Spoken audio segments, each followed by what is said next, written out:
Power Hour LSU. Boom! All night long. Yes.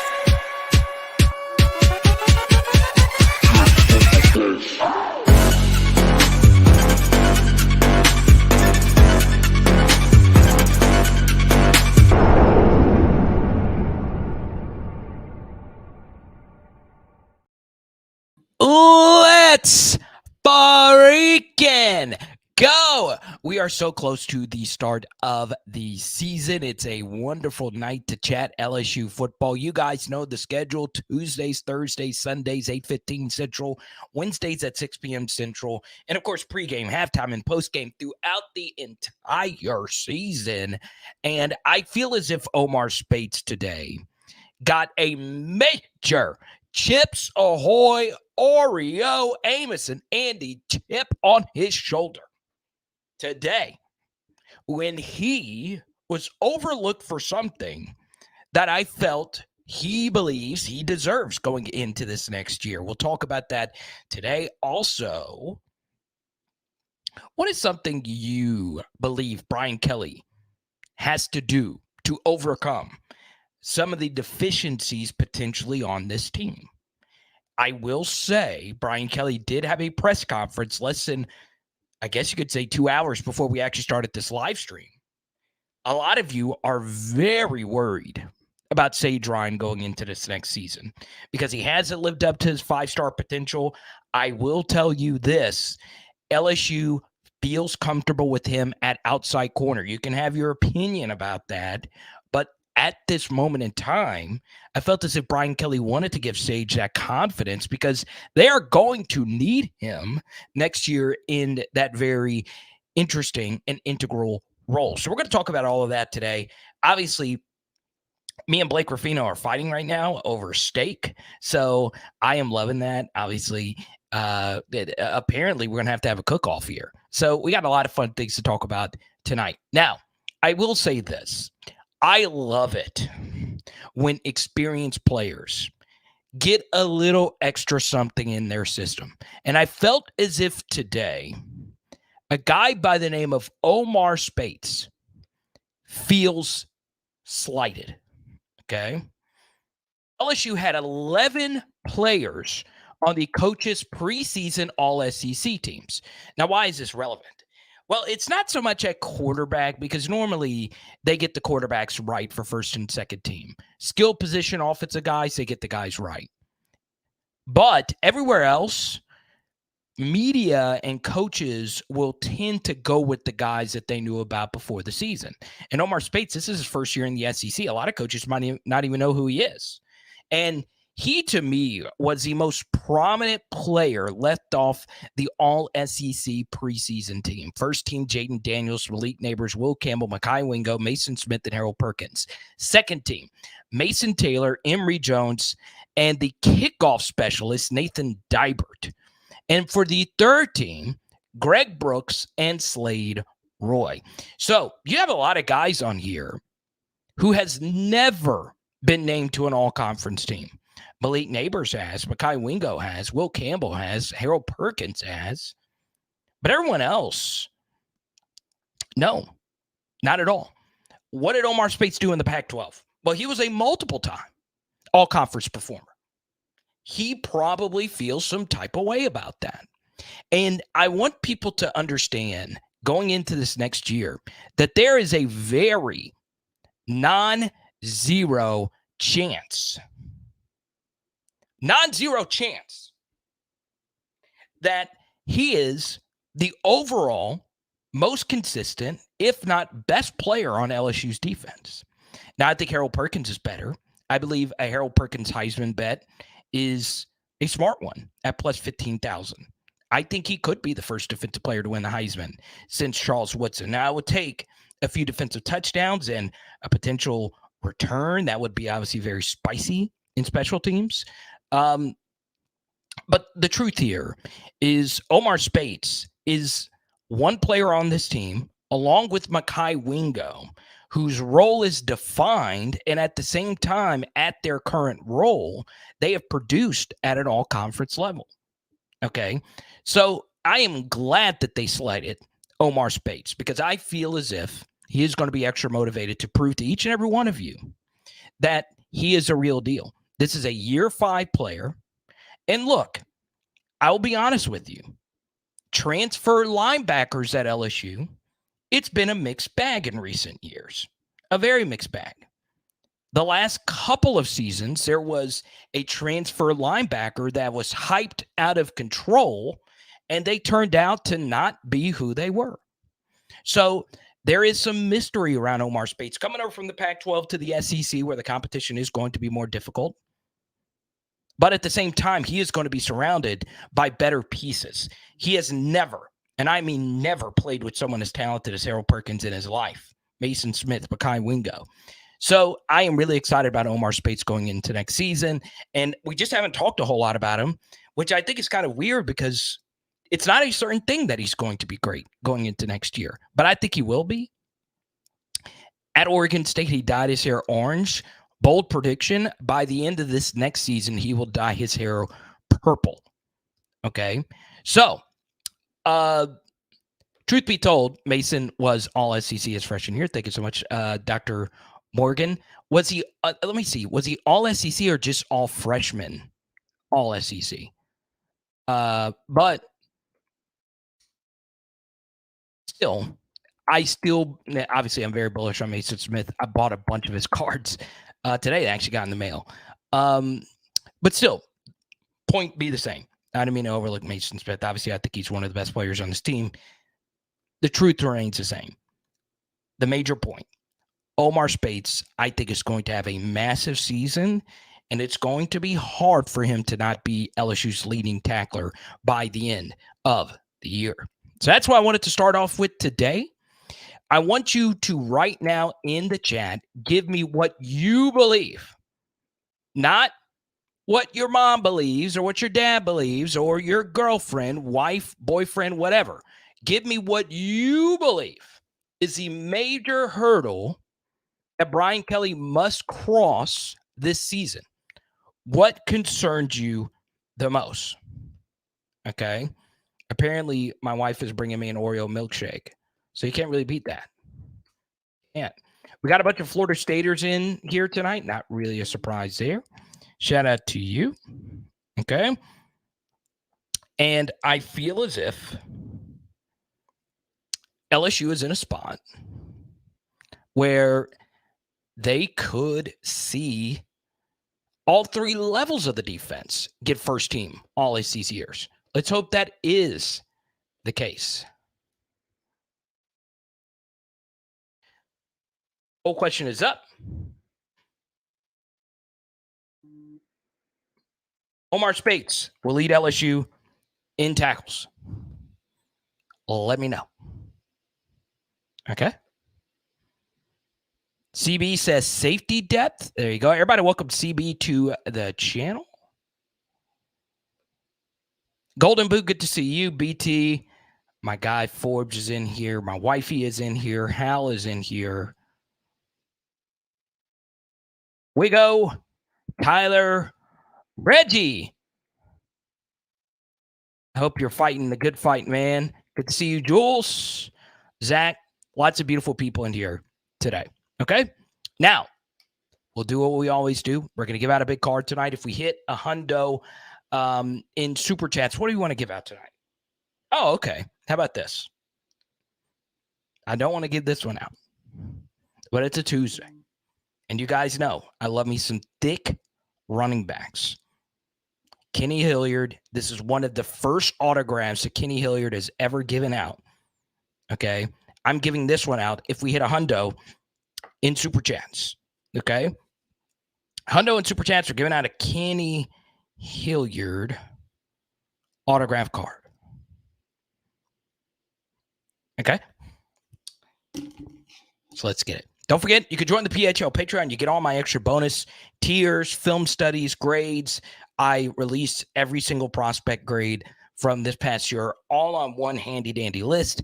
You can see which true freshman had the 5-star grade for me. I believe I gave 5 out this year. And for me, a 5-star is a guy that can help you year 1, right? So check it out, patreon.com/LSU football. All right. So, Kenny Hilliard, man, can't beat it. There's a running back out of Opelousas in the class of 2024 who reminds me of Kenny Hilliard. He is a tank, an absolute hummer running through the hole. I love it. Now, next thing I want to get into what I feel Brian Kelly's major hurdle will be going into next year. Touched on it over the past 48 hours, a little bit on Sunday, a little bit last night on Blake's show. I believe getting this team to start quicker is going to be so key. LSU was 1-8-1 in first quarters last year. If you take out the Purdue game that didn't play their starters, 1-8-1 versus Power 5 competition. Okay, and they were 3-7, I believe, in first halves. Okay. Now, we had Slade Roy on here not too long ago. We've done this topic a few times, and now that I've sat on it, I believe there are a few things that I feel LSU can do to help jumpstart the whole team, right? I feel as if trick plays, that's something that Florida State did versus us last year to get their offense jump-started. I feel as if we can use a little bit more, I guess you could say, play action. I felt as if we did not use play action enough last season. Obviously, a lot of people feel you need to establish a run first before you set up play action. The data says play action is still a valuable asset, even if your running game isn't the absolute best. But the thing is LSU's running game is good. So play action and obviously trick plays I think are two things that LSU will use more of going into next year. I felt as if Wilson Alexander asked a very good question to Brian Kelly during the press conference a minute ago. How do you balance trying to be more explosive and take more shots while also still establishing a running game and all of that? And Brian Kelly said, we don't just want to take shots just to take them. We want to be in a spot where we are balanced as a team. All right. We also have to be better on special teams. We also have to be better defensively. We also have to be better overall on first drives of the game. And we bring in our first super chat of the evening. We go to Riley Ortega. I love it. The same team every week. No random bad weeks. Absolutely. Look, Florida State dealt with this problem last year as well. They had bad games. They did, right? Now, I don't think that their offense had as long of dry spurts as our offense had last year, but I do think that they had some really poor performances, right? The Wake Forest one really sticks out to me. But I do agree with you, Riley. We have got to do better versus the teams we are better than. And I've gotten this question a lot. Carter, what is the sign that you think this team is a true contender? To me, it's not what's going to happen versus Florida State. Florida State's a really good team. The sign of a contender or a sign of a really good team is a team that takes care of business of not so great teams, right? So I think really Mississippi State is going to be the game. And I know that sounds weird, but I think Mississippi State is going to be a game where you're going to see if this team is a real deal. That is a road game. That is an 11 a.m. game, both of which we did not perform well in last year. And that is a game versus a team that is not good. I think this will be the first time in 2 seasons that the SEC West will have an objectively bad team in it. Okay. The last couple of seasons, I wouldn't say that there was a team that you can just run over, right? Like there was, in Arkansas 2018, 2019. I think Mississippi State's about to be really bad this year. Okay. Let's go to Adam. Where do you buy your cards from? Great job, Carter. Thank you for all the info. There you go, Adam. So here's what we're going to do. Because I love Adam, he's been rocking with me for a while. If we do hit the hundo mark tonight, Adam, you got to stay with us so you can get it. I will give this one to Adam. Okay, Kenny Hilliard. I get them from a wide variety of people. Okay, now I will say, I've been very fortunate to receive a lot of cards to give out. Also, I do buy most of mine on eBay. I don't have the benefit of going to an LCS, which is a local card show. I do a lot of business at actual big card shows. And I have some experience with that, and that helps with trades and deals and all of that. But the truth is, Adam, if you really want a sports card consultation, hit me up. I'll happily help you out at Power Hour LSU on Twitter or Instagram, and we'll help get a plan out for you, because what you don't want to do is look at all these fancy $50,000 Joe Burrow cards and you spend your budget and you think the next day it's going to go up to 100K. It's not how it works. So I would stay away from Burrow, Chase, and Jefferson because they are so expensive right now. Now, if you got it like that, go on ahead. Lemire from Beauty and the Beast. Be my guest. Be my guest. But super chat the rest. You see, that was kind of smooth. It's a lot. It's a lot. Michael B is a Justin Jefferson collector. It is a tough road because here's the thing: when you collect him, he's got super fans all around the globe. He's global now. Okay, he's hanging out with Vinny Jr., one of the biggest soccer stars on the planet. Now that means Brazilians know who this guy is now. Spaniards. He's on Fortnite, so you're going up against a lot. Now, if you want to be a Kenny Hilliard super collector, you're going up against LSU fans, and that's it. Now,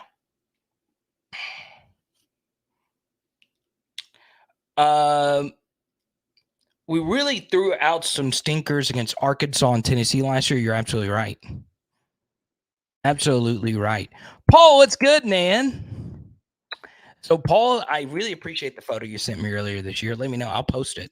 It was a really cool moment for PHL Nation. Just finished up fall camp here at ULL. Just dropping by to send some love. Go Tigers. Go Cajuns. Yeah, I don't know. I guess you could say my relationship with UL, the Raging Cajuns. We have Raging Cajun viewers.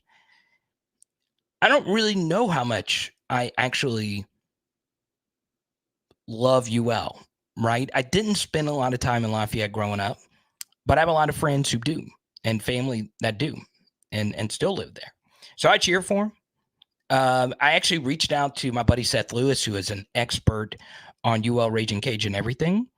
I was interested to see if Chandler Fields, the former Rummel quarterback, he was Jamar Chase's quarterback, was going to be the starter. He said somebody else is going to be. What is his name? Who is going to be UL starting quarterback? Let me see. Who did he tell me? Ben Wooldridge. Shout out to you, Ben, if you're watching. If you want to jump on tonight, Ben, let me know.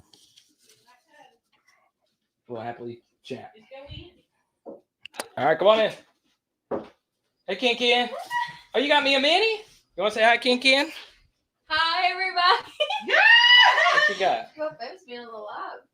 Oh, we got a little cherry in there? Ow, Pim. Never quit. Yep, Pig. Come here. You want me to hold her and get her up there? No, Come here, Fifi. I'll Get get her. her. She'll let me get. Come here, sis. Come here, buddy. We got a dog going crazy in here. Everybody say hi. So we got the Oreo shake. Mm-hmm. Let's see if it's good.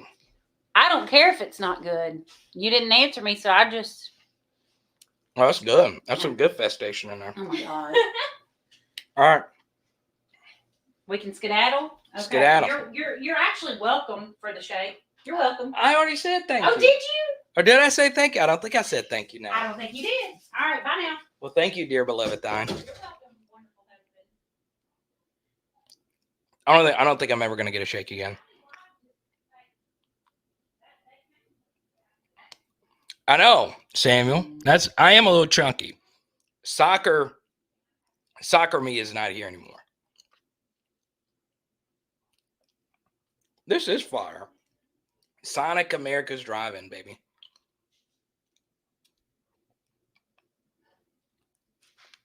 Oh, it's too thick. It's too thick, though. I can't even do a 3-hour show tonight. This thing is just sitting in my throat right now.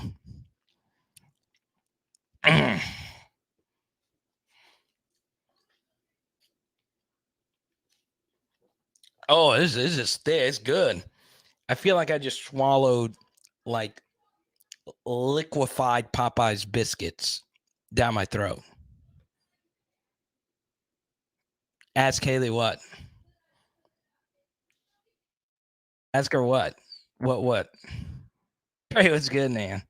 I know. I probably just lost all my viewers. Oh my God, y'all dropping some pauses. Are dropping it. Dr. Morgan, please help me. Tell these children to quit all these pauses. This is an adult show. God, dude, that thing was thick.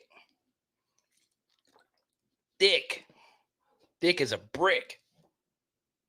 But anyway. Next thing. Yeah, starting faster is going to be a thing. That's something we've emphasized for those that have missed recently. I will say also, there is a wide variety of people, okay, that think Florida State's going to win this game. I saw an LSU YouTuber. Well, it's not a YouTuber, it's a blogger. His name's Max. He said, we don't have what it takes to stop their variations of counter. I just think, for me, all right, if I was a defensive coordinator, now I'm not the brilliant mind of Matt House, okay? What I think defensive coordinators do wrong is when you know you're going up against a good offense, okay, the best thing to do is just throw a bunch of different looks at them, okay? Give them something that they did not see on film last year that they don't expect you to do, okay? I cannot say this enough. The times that I have seen elite Heisman Trophy level quarterbacks and offenses struggle is when you give them something you did not expect at all, okay? So for me, there are a lot of matchups in this game that I think Florida State has some advantages in. I do not think counter is the biggest thing. I thought last year we defended counter okay. And now that we got Mason back, it'll make it a little better. But what I would do is throw a bunch of different looks at him, okay? You know, when Auburn slowed down 2019 LSU, that was the biggest reason why that they did, right? They told their defensive linemen, who were beasts, go out there, blow up the center, blow up the middle of the offensive line, and we'll live with the results. And it worked. It really did work. And then we switched to running duo, and we found a way to get it done. Now, I go back, and one performance I think a lot of is when we really made Bryce Young struggle his Heisman year. And after the bye week, we ran a completely new defense, and he wasn't ready for it. Now, they were able to get enough, and Max Johnson missed throws in that game, but still, we had a really good defensive game. So, you know, I felt like last year versus Tennessee and Georgia, we didn't scrap our game plan quick enough and just do something else. And, you know, I don't think we didn't try new things. I felt like in those games, and I want to go back and rewatch them because obviously we struggled defensively. There was a few things I would have tried. And if Florida State is absolutely mauling us, I feel like we need to switch things up a little bit quicker. But I'm not overly concerned with counter. I'm not. We have the guys that can stop it. What I am concerned about, though, are, once again, the different variations they run out of it. And obviously, I'm very concerned with our DBs going up against their receivers. Okay?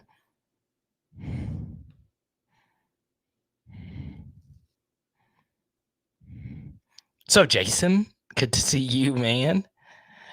Obviously, I don't welcome everybody into the live stream. You know, we have had a real boost in viewership. Okay. I deeply appreciate that. I never take it for granted. None of this. Okay. This is my dream. All right. So understand that I'm trying to get to each and every one of your comments. I really am. Now, if you want me to get to your topic immediately, once again, super chats, they pay the bills for me. I don't have a whole lot of sponsorships or anything like that. I want to keep this as free flowing of a conversation as I possibly can. And yeah, I think your comments, your support, the views, and all that stuff, I don't take it for granted. So let's go to Bobby. Everybody, welcome Bobby to the channel. Bobby, I don't think I've ever seen you before. Okay. I do believe this is going to be a shootout. I do.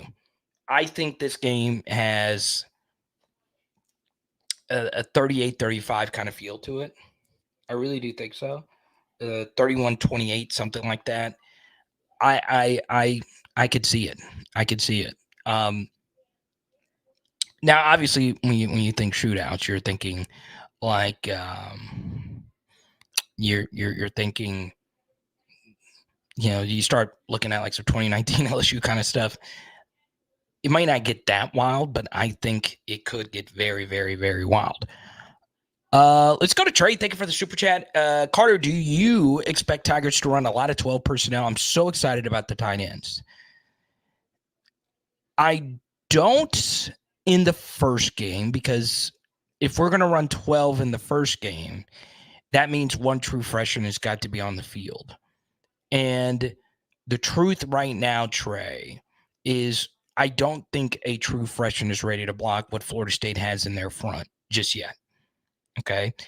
Now, it's not a knock on their futures. Okay. Go to Patreon. We've done a lot of Kamarion Pimpton content. I don't think he's ready as a blocker. I do think as a pass catcher, he's ready to go. So you could see what I would call, and this is what the Bills are starting to do, 11.5 personnel, where you have Kamarion Pimpton out there, but he is just split out wide. Okay. I do feel he's one of the best true freshmen on the team. And I do think he's going to play. I also think Mac Markway is going to play a lot this year. And if for some reason Mason can't go, those guys are going to have to step up and be him. Okay. So Mason had a really good game versus Florida State last year towards the end. Had some rough moments early, but that was a true freshman playing in his first ever game at a position historically where true freshmen aren't really good. Okay, unless your name is Brock Bowers. NFL rookies aren't good as tight ends. Okay.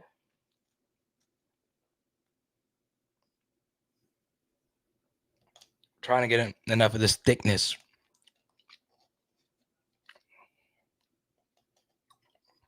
Should put some Oreo chunks in there too. Oh man, that is tough. That is tough to do you have to admit, this is talent right here. This is Nick Walinda on a tightrope level talent. This is Martin Scorsese with the camera level talent.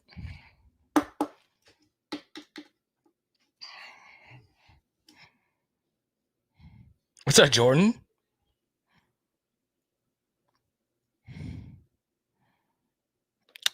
Don't hate on the thickness, baby. Don't hate on the thickness. See BT in here. Brian, one of our sharpest viewers. Aaron Anderson, super fan. Good to see you, man. I do think we have an advantage in the trenches. I do. I think our defensive line has an advantage. So yeah, let's go. Let's strap it up. Let's get to it.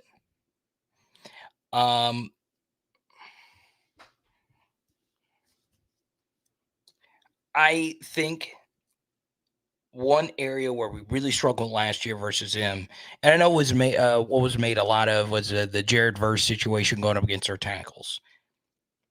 We couldn't get anything up the middle. I mean, we had bad snaps. We had guys just getting bullied. We really couldn't get our inside zone game stuff going versus him last year. We also didn't know who our best running backs were by then. Okay. Brian Kelly did say Logan Diggs and everybody should be back, that they're already practicing again. They've been taking it kind of easy. So there you go. Teddy Bruschi for 3. I'm a big Connor Galbraith. Is it Galbraith fan? Let's see. I think he could play.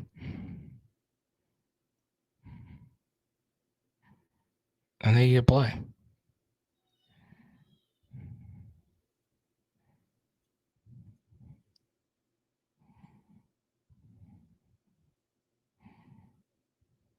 Let me see.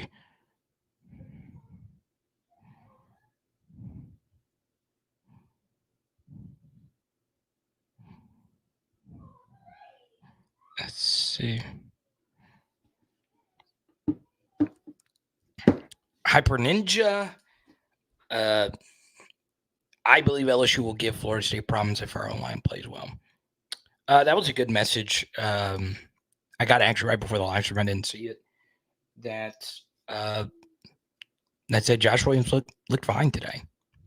I am really high on Josh Williams going into next season just because I want him in on crunch time. That's who I want with the football in his hands. That guy delivered so many times for us. I know he's not the biggest guy. I think he's our best short yardage back, him and Noah. I think he broke the most tackles last year. I still think Caleb Jackson gives us the most upside. And I feel as if those three that I've been mentioning with Caleb could be your RB room, but I think John's going to play a lot. I do. Okay. We got some Livy Dunn spammers. Shout out Livy.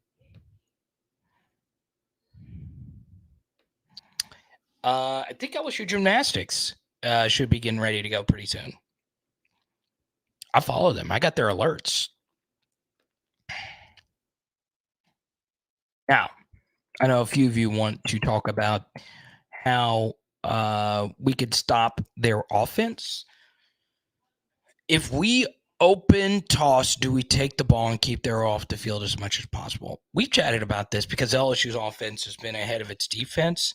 I am always a defer to the second half, but I get it. You know, you don't want to start this game behind the 8 ball.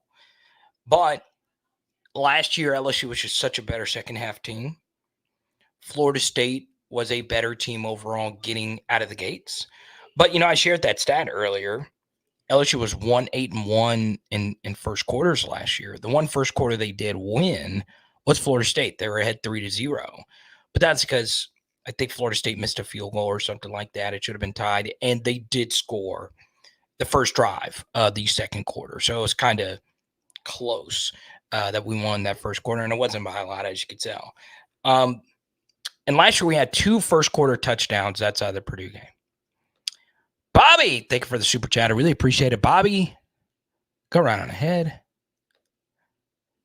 Chance wants to shout out Sha'Carri Richardson. Absolutely. What a run. Not only what a run, but what a literal run LSU is on right now. Sha'Carri Richardson actually had to go through some adversity. And she has real haters. Real haters. So shout out to her. Love her. And Sha'Carri, if you're watching this, feel free to jump on this live stream. I would love to interview someone with that much interesting flair. She is so interesting to me. I know this sounds messed up, but nothing is better than a track and field star who celebrates before they cross the finish line and still wins. And she did that thing. Let's go to Bobby Super Chat. How do you weigh the importance of bringing back players in chemistry versus star-studded freshmen who have never played together? Okay, this is a really good question, Bobby. The first thing you need to ask yourself is where on your team is chemistry of the utmost importance? All right. Jared, thank you for the super chat. It is the offensive side of the football. Okay. So chemistry is more important there. Okay. Now, defensively, defensive back chemistry is very important. But that also has more to do with just knowing what you need to do, if that makes sense. Obviously, linebacker chemistry is important as well. Your whole defense needs to be in sync. Okay, but it's not as important as the offensive side of the football, especially on the offensive line. Okay. Now, quarterback receiver chemistry does matter, and Jaden has guys that he has really good chemistry with. Obviously, his chemistry with Malik is way better than everybody else, and hopefully the others develop. So the truth, though, Bobby, is the best player should play. And when it comes to the star-studded freshman question, you need to ask yourself, who can give us above average play at a position? Okay. Now, what do I mean by that? Well, the truth is, Bobby, in every recruiting class, on average with LSU, there is about 3 to 6-ish superstars in every recruiting class. If you're lucky, you get 7 or 8, right? The famous 2017 recruiting class was not the highest ranked recruiting class. They were 7th, but they had a lot of what I would consider to be superstars, right?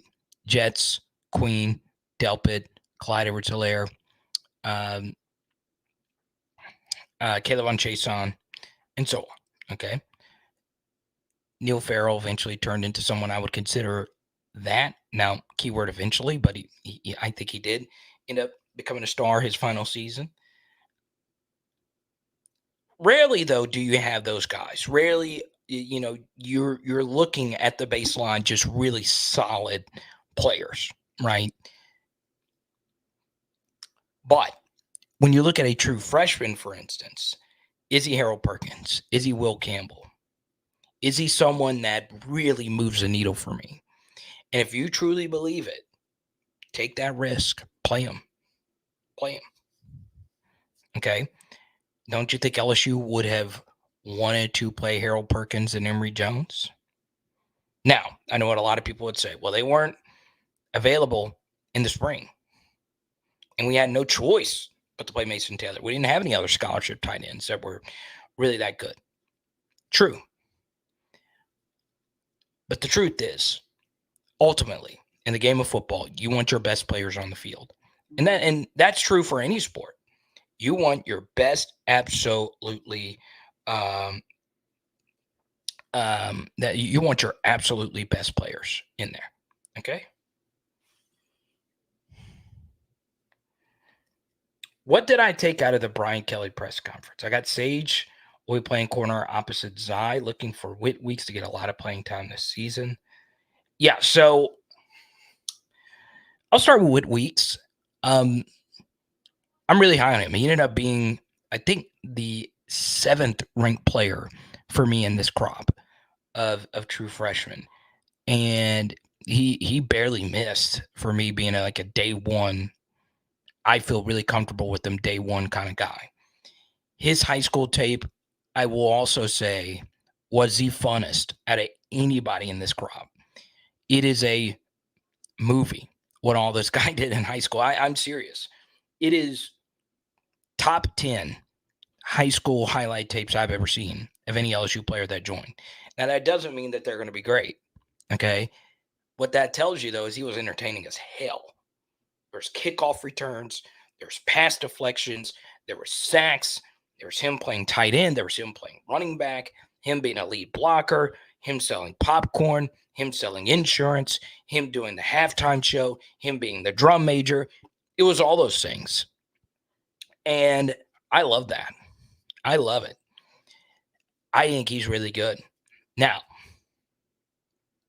it's going to be hard for him to play this year in big games because we have Omar, we got Harold, and we got Greg Penn. And those guys are just better football players at this point. But, man, he's good. I really liked Whit Weeks. I really, really, really did. And, success leaves clues. I know Georgia was after him hard. I know Ole Miss was after him hard, and this was just when he was a 3-star. And, he moved up boards after a great showing at the All-American game. But, God, he's a good football player. He really is. But we'll see. We'll see. Got a pick 6 in that spring game, too. It's kind of thrown right at him, but still.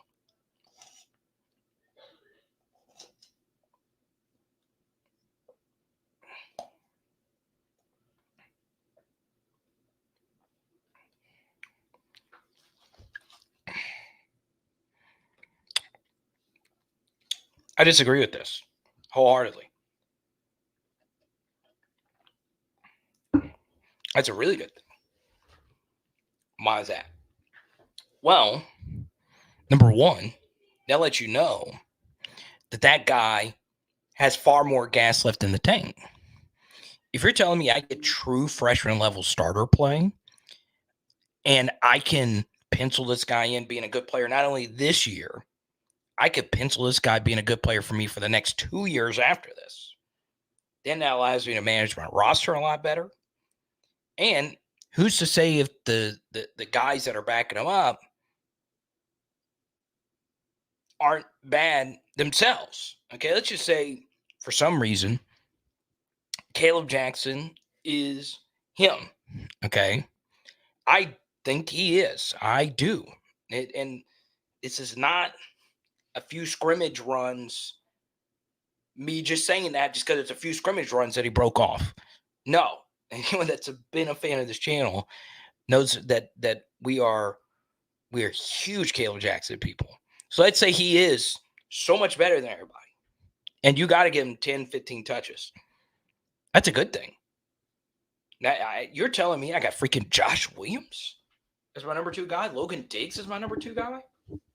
Hell yes. Sign me the frick up. So I think it has more to do with what you have in the back. LJ, what's good? 15-0. That's it. See you in Orlando. LJ's going to Orlando. Let's go. I kind of just want to drive it now. It's only a 13+ hour drive. Who's got podcast recommendations? Huh? Oh, man.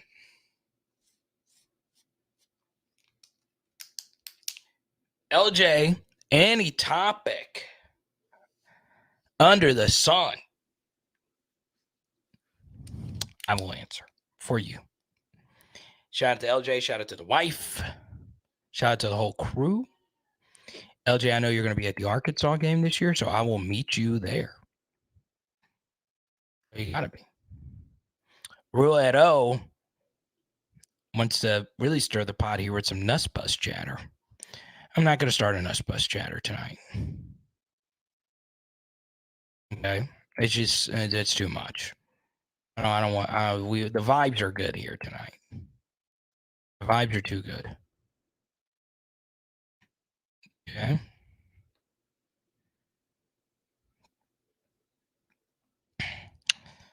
Man, I commented on the HBCU hour last night, and I got shafted. I got a super chat next time to get my HBCU comment in there. Really excited about Grambling in week 2. At Classmates marching the Grambling band. Now, it's Jaguar Nation all day. But I am excited for the second year in a row. LSU is playing at Louisiana HBCU. Eddie Robinson. Hope there's a lot of Eddie Robinson stories shared in the week leading up. Top 5 coach ever in college football, if you ask me.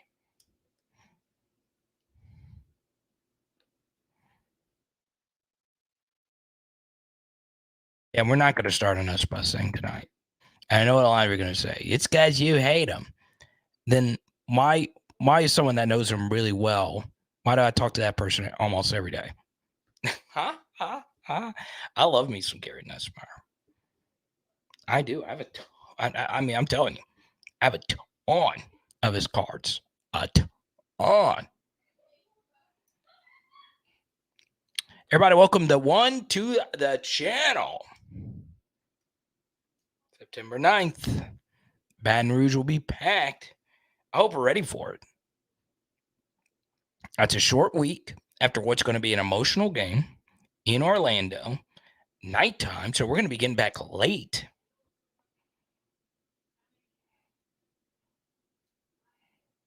We'll be okay. I'm glad Eddie's not on the other sideline. I'll tell you that. Because on a short week going up against a legendary coach, I wouldn't feel too great about that. We should be okay, but still, it is interesting.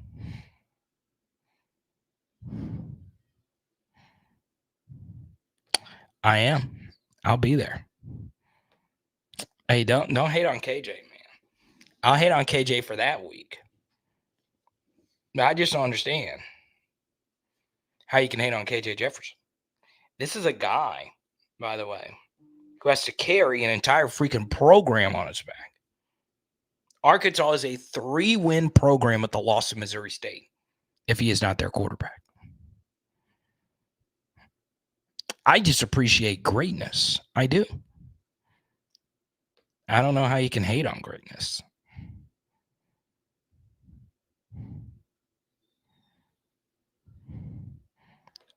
Oh man, I know that's gonna be emotional.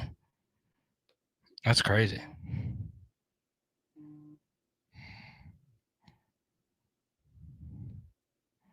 Can't throw past a 15-yard line. He's not the best deep ball thrower.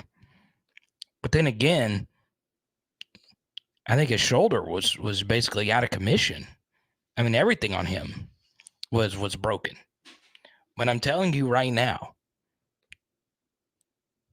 his last season will go down as one of the more underrated seasons. Like I said, a 3-win team without him. Now, what I'll say is this. We shut him down 2 years ago in Tiger Stadium. Okay? If we had any kind of offense, we'd probably win that game. And that was when they had Traylon freaking Burks.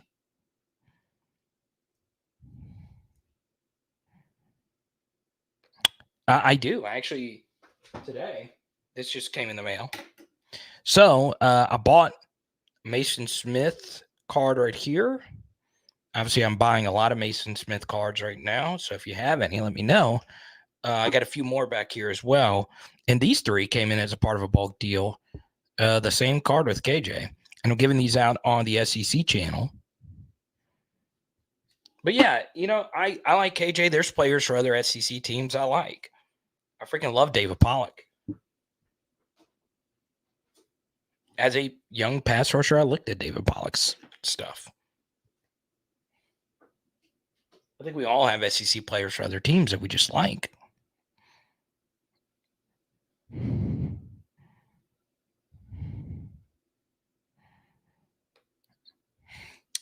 LJ's coming in with the KJ hate. Sure, he's not the most accurate thrower. And he missed some gimmies last year. Okay?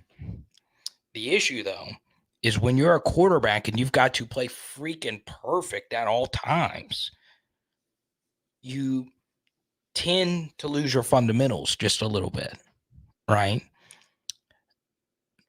I will also tell you this. He did not have a single bad game versus a Power 5 team last year. Now, he had some bad plays, but I wouldn't consider anything he did last year versus Power 5 competition as bad. Okay? But Cody, we will know, according to Brian Kelly, by the end of this week, who the number 18 and number 7 will be this year. All right? Number 7 will be Malik Neighbors. So let's just stop right there. Unless Malik told the coaches, hey, I'm good. I'm good. Obviously, the only other person I think that could be given to is Harold Perkins. And that's it. All right.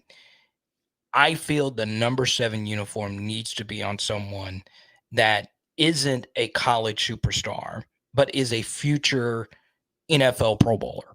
Like, he's got to be that level. All right. And obviously Malik and Harold are the 2 guys that I feel really good about that. That can actually wear number 7, right? Emory and Will would fit that mold for me too. Now,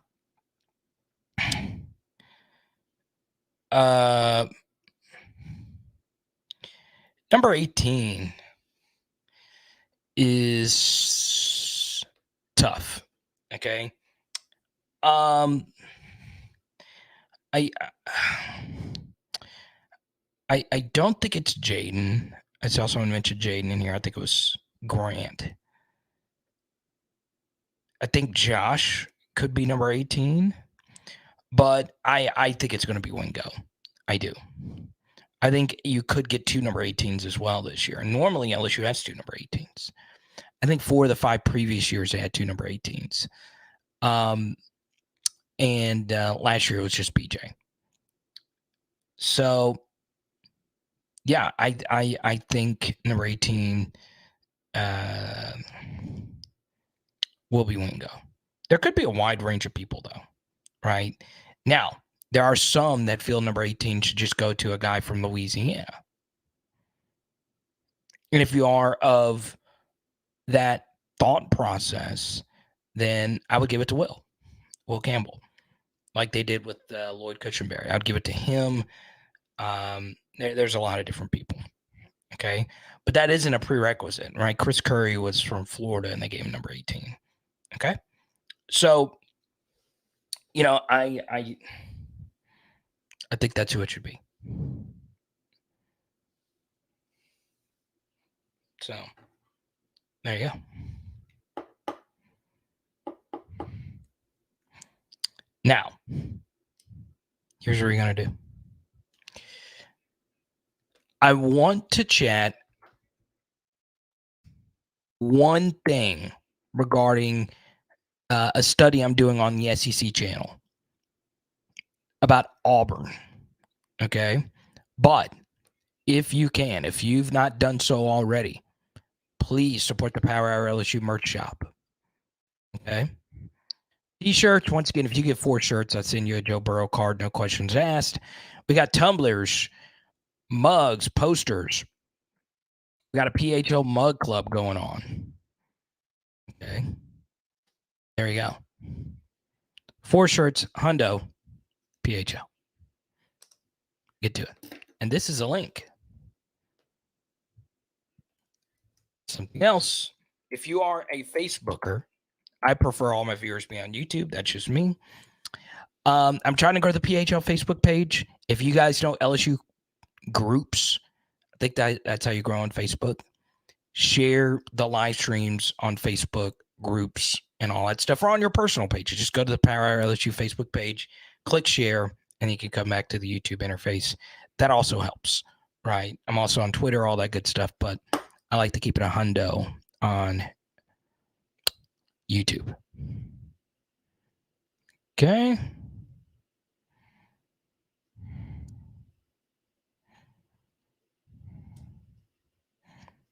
Ask William. If you get in the hundo club with the merch, I send a bunch of cards. All right.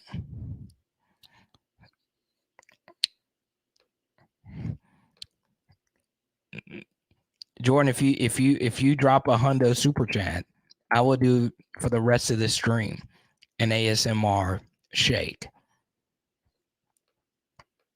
And I'll send you the Kenny Hilliard card. Actually, no, I got to send it to Adam, but I'll send you a Joe Burrow card. the ASMR shake.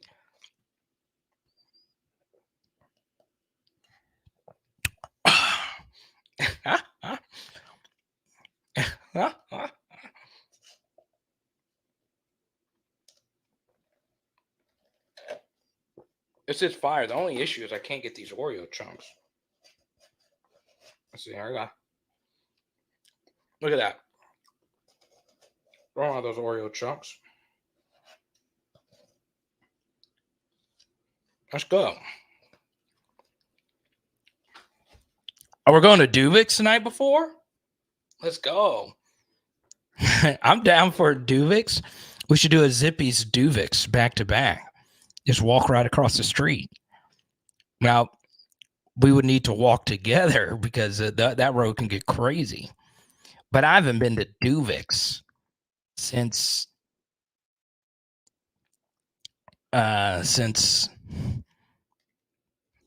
Christ broke bread, man. It's been a while. I'm glad to see Duvix is still going. I have a Duvix store that is absolutely crazy. that I will share. The last time I was there. And it is wild.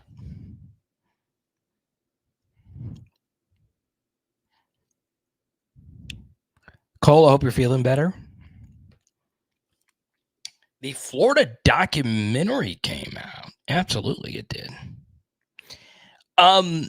Here's how I want to say it. I'll start with Auburn. All right. Now, I love watching football.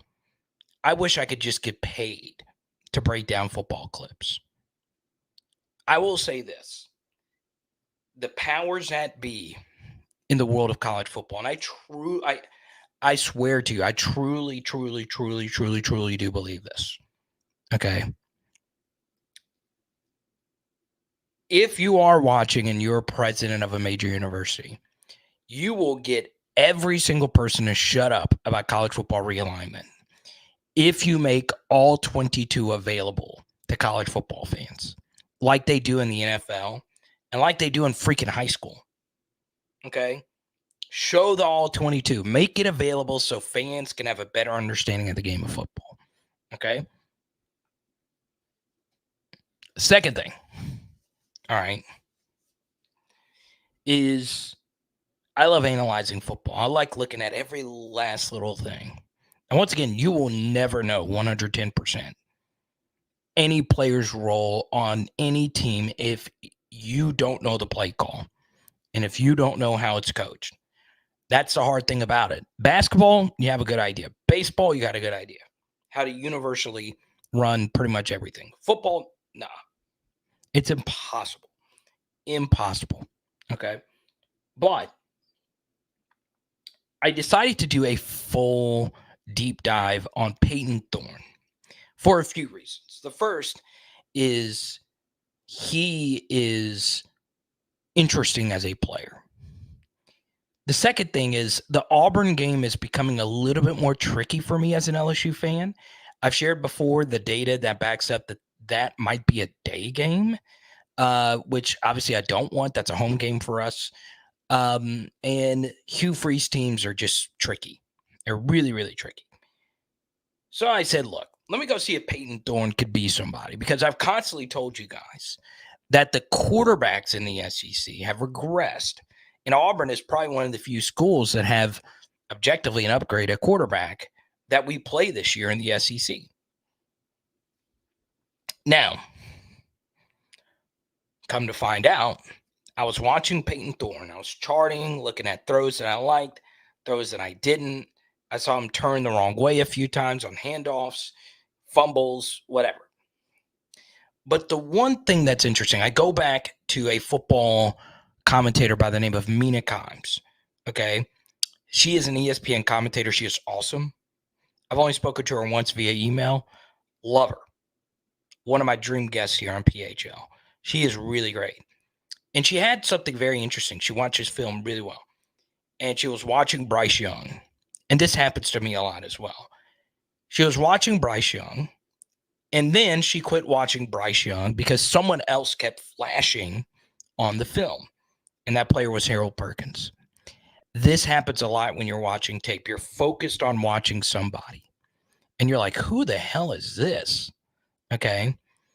You know, when I first watched Will Campbell, I was like, who is number 53? And I was like, okay, that's Lance Hurd. And obviously he had a meteoric rise.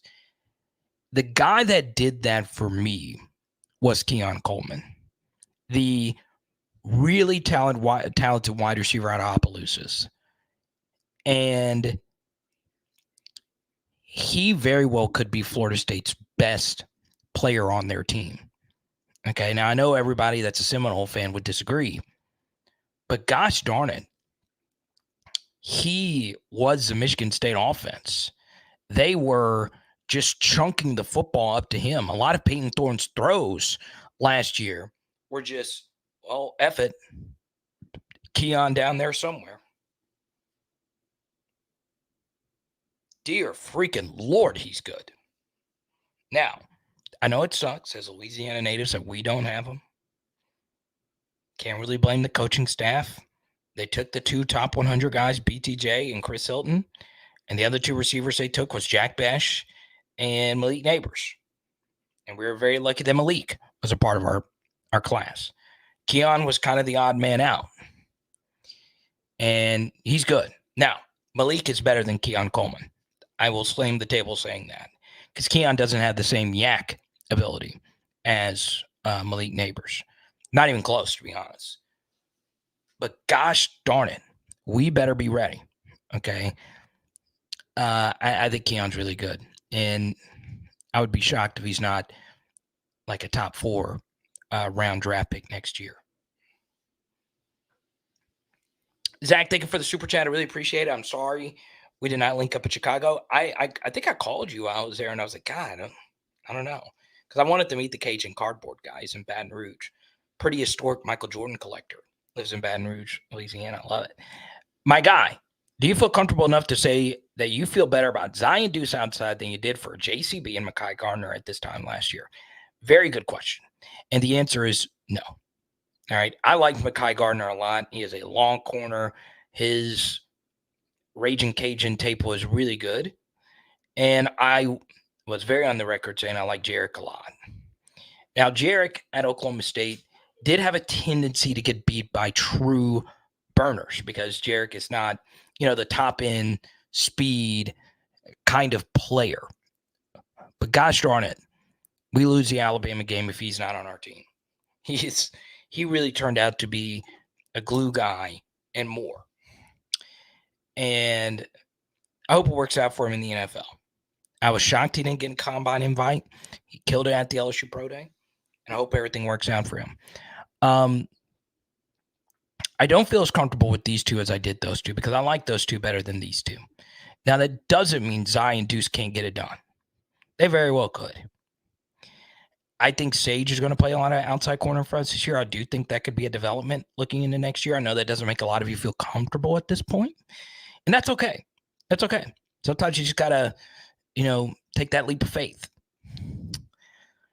But yeah, I think Zion Deuce we'll see how they develop. We will. And that's not me saying that I don't think that we can go out there and not win a national championship with those guys as our guys. It's just objectively, I felt better about the two last year. Omar, coming, The Wire. Speaking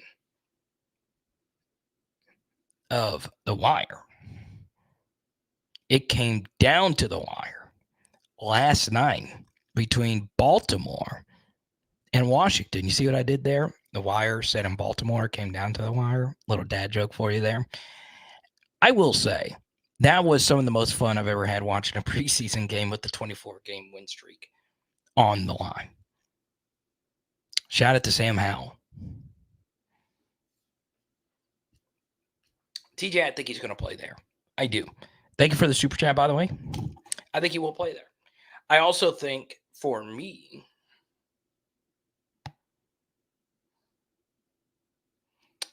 you could see him play any of the 5 roles. Now, how unprecedented is it for someone on the team to play all 5 roles? We've had a few do that. Jalen Mills is one of those guys. Obviously, Dante Jackson and Jay Ward really did play all 5 roles in their careers at extensive, amounts of time.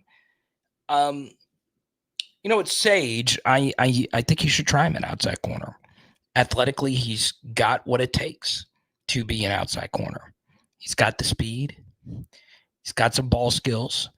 The issue is translating all of that to the field.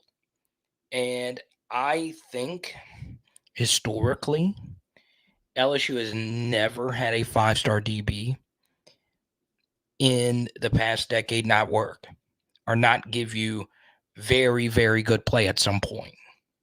All of them eventually panned out. And at this point, Sage has been okay.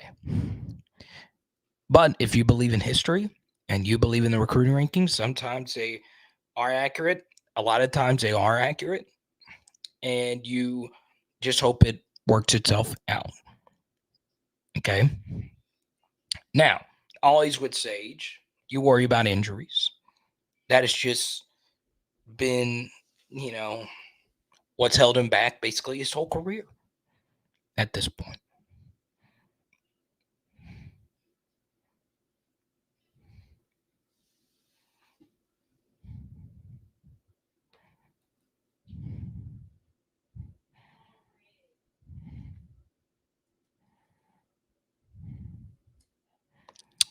Yeah, Rob, a lot of people don't know that story.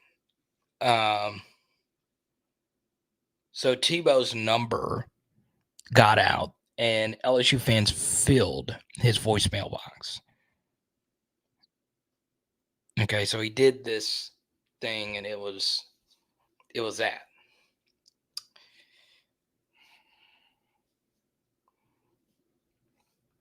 Tebow got us once, and we got him in 2007, and then we had that dreaded 09 game.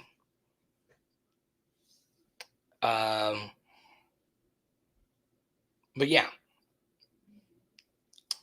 I will be watching that documentary at some point. I thought the Manziel documentary, I finally watched it this past weekend, was really good. I really did like it.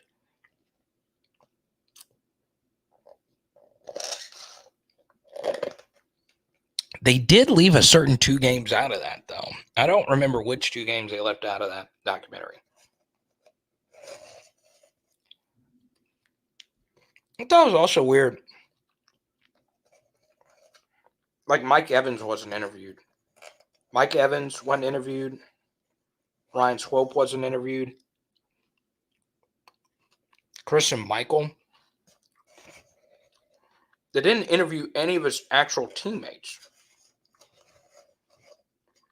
which I thought was very strange. Because as great as Johnny was, and he was the reason why Texas A&M got so big, okay, because we're a star-obsessed society, all right? I do think, I've heard this say about Joe Burrow all the time, but Joe Burrow was good because he had Jamar Chase and Justin Jefferson. True, no doubt. Who wouldn't be good with those guys? But Joe is transcendently good in his own right.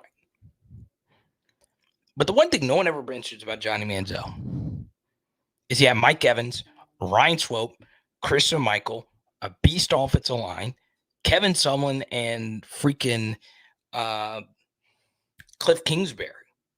Now, both of them aren't great head coaches, but they're good offensive minds. We view Manziel as just his own entity, and in many ways he is. But on the field, they were freaking stacked. Ryan Swope was so freaking underrated. Didn't work out in the NFL. I think he had like a concussion issue. But gosh darn, Ryan Swope could play.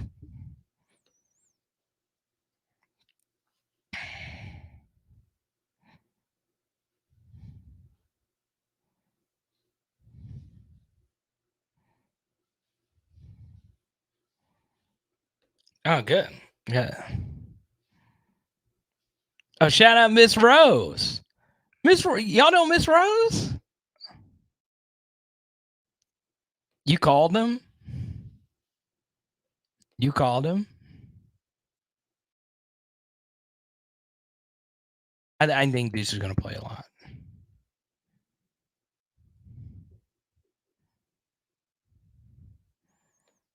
Esteban. What's good? Let's see here.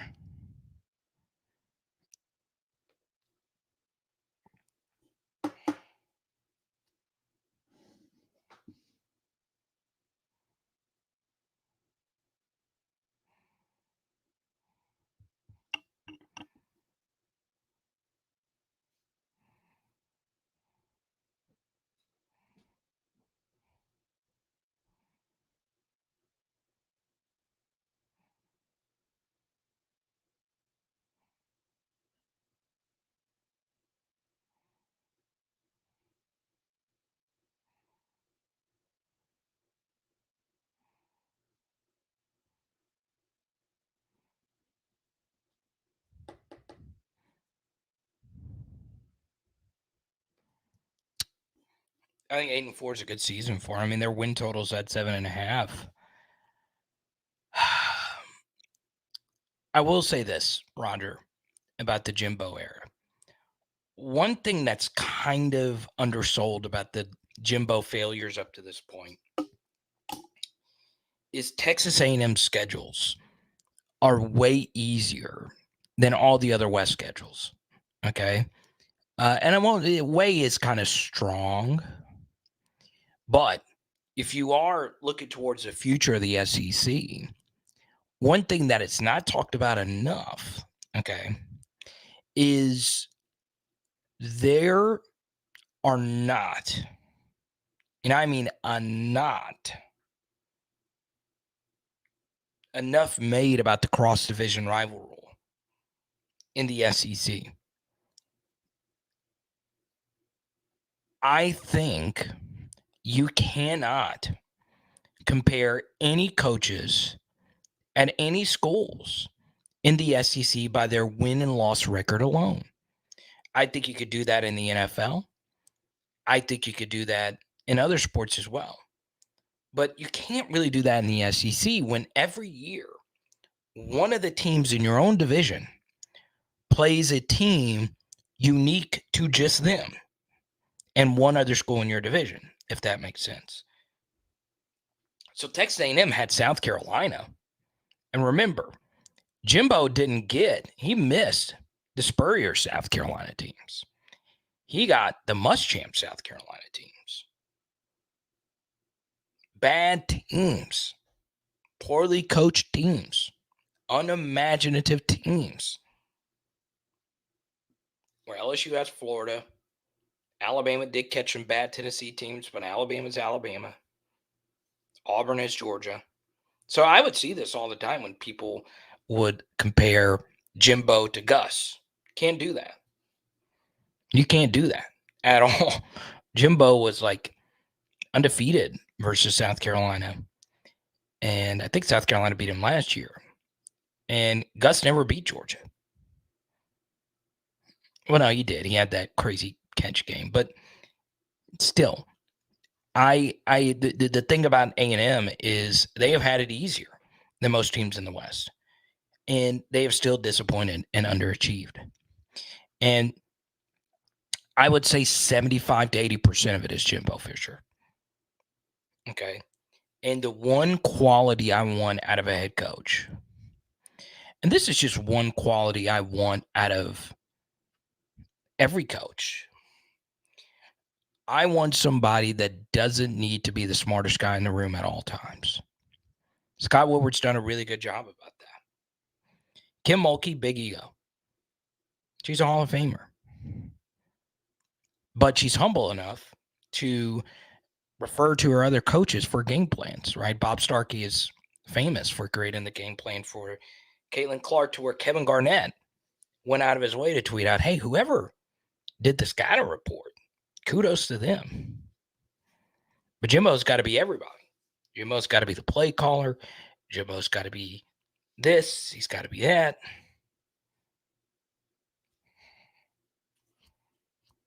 And I think one of Brian Kelly's best qualities, obviously, personally, it is refreshing to have someone who very well understands how well to talk to the media. Brian Kelly gives you a lot in media sessions, a lot. But my favorite quality about him is that he is not rigid. He is very open to new ideas, new ways of thinking, new ways of applying like exercise science to athletics.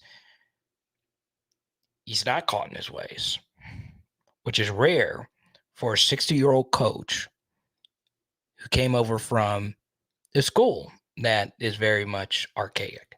So it's very interesting.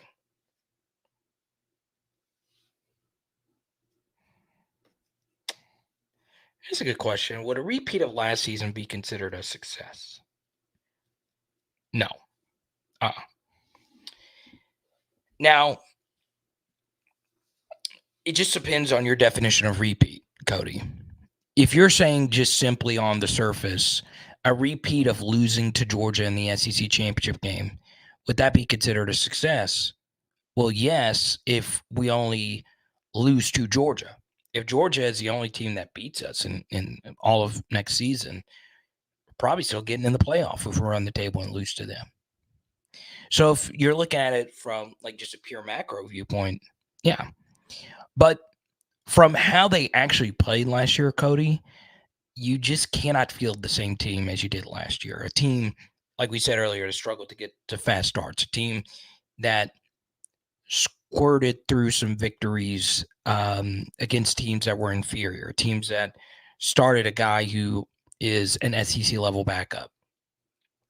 A guy that's now at Texas State, another team. It's wild, absolutely wild. So I think it just depends on what you would define as a repeat. But yes, I think this team, if they, let's just say they go 9-3 next year, if they're 9-3 and the losses were really close and our wins were dominant, I do think that is some kind of a step forward. But Cody, I do think you want this team to be a 10-2 team, and I think you want this team to be SEC West champions again at minimum. So I would say no. I would. And I'm very forgiving. College football is a weird sport. We had a lot of bounces go our way last year. We did. So yeah, I think you need 10 regular season wins. I do. Let's see.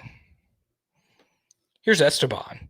Who's the team you feel LSU will struggle to win against or lose to? Bama can't be the answer. It's a good one. I think Missouri. I think that Missouri game is a brutal spot for us. It's a back-to-back road game scenario. I think we'll be fired up, ready to go versus Ole Miss, which will be a road game. I think the Missouri game is tough, man. It's a tough place to travel. It could be a tricky place to play. It is hard to find teams who are historically good, who play their best ball at Missouri. It's a weird game to get fired up for. It's not many players that dream of playing in the SEC that say, you know what? You know what I want to do? I want to go to Columbia and beat the Tigers. In terms of Tigers, you're third on the hierarchy in the SEC. But I like their program. I think Elia does a good job game planning with what he has to work with. I think they return a quarterback who can move. I think we all know as LSU fans, Blake Baker knows a thing or two about coaching. He's their DC. He's very creative. Didn't love their OC hire. But yeah, I mean, I think they're a decent team. I think, on paper, they're the worst SEC team we'll play next year in terms of recruiting rankings and, returning SP plus or returning production, whatever it may be. We factor all of that in. Probably the worst SEC team we'll play next year. It's just not a spot where I love it.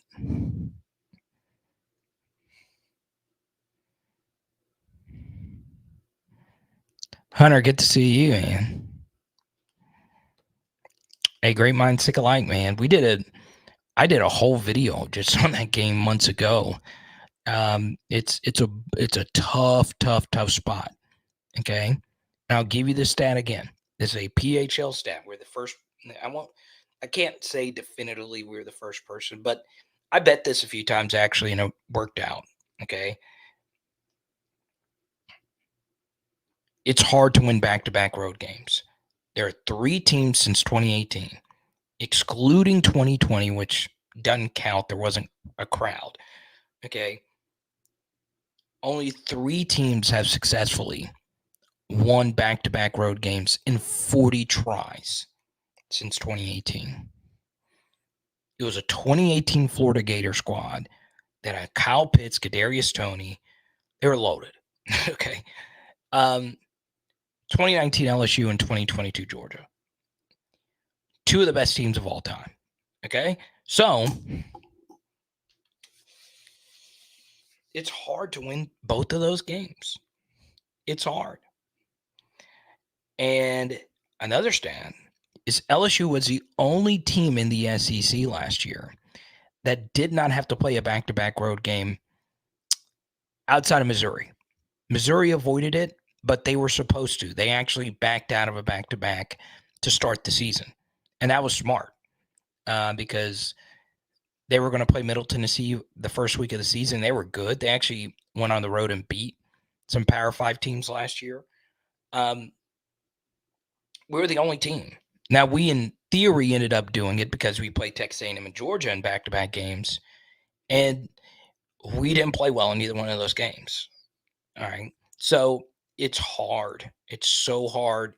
As a student, you got classwork, you got the team, you're playing against grown men. We weren't the deepest team last year. You got to get on a plane, fly back.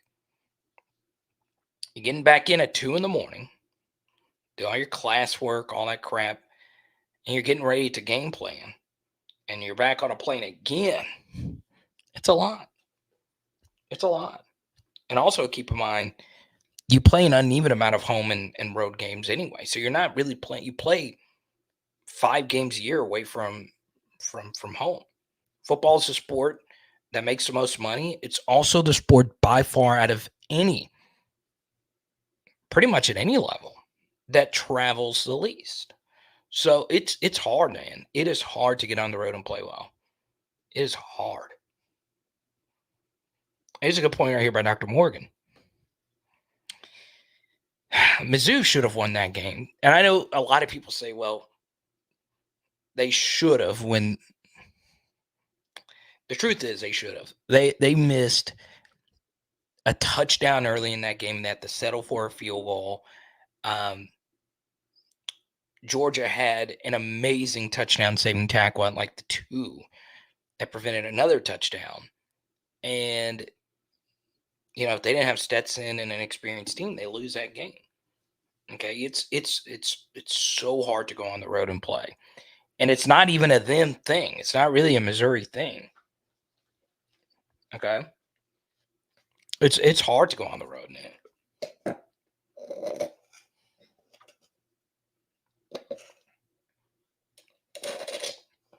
Now, if you're a professional athlete and that's all you do, it's different.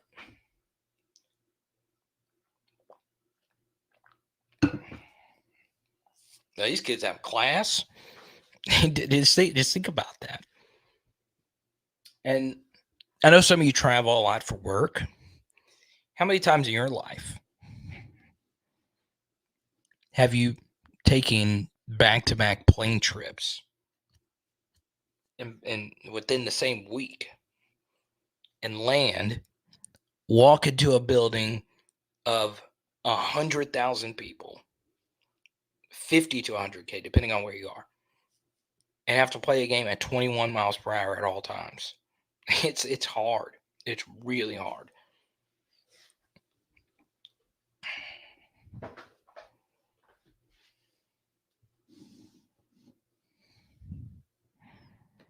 Hell, that's why I'm here, man. I believe it's Auburn, Missouri. No, it is Auburn after Missouri, and then we play Army.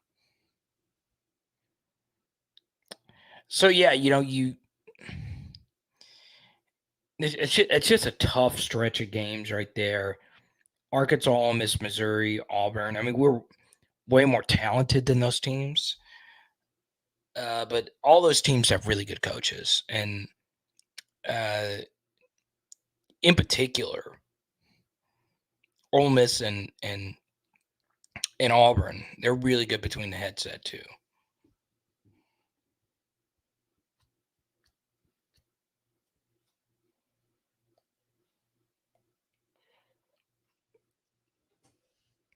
If Ole Miss didn't have to play Georgia this year,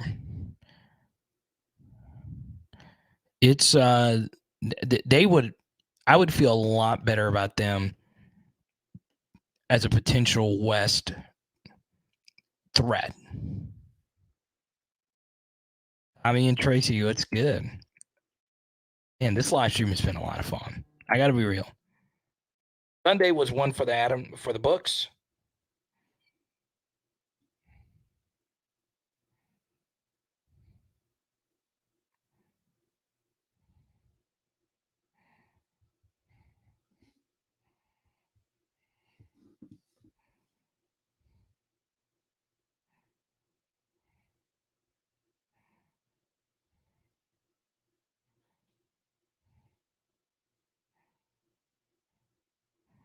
There we go.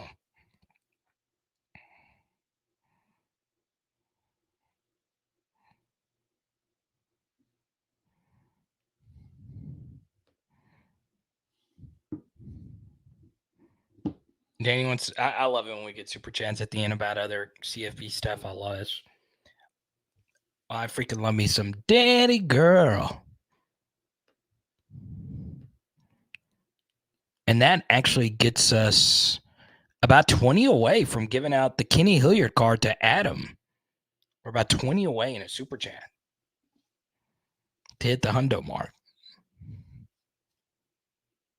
It's not quite 100. It's like YouTube takes a good chunk of that. So if it's in your heart's desire, Venmo, Cash App, I get 100% of that.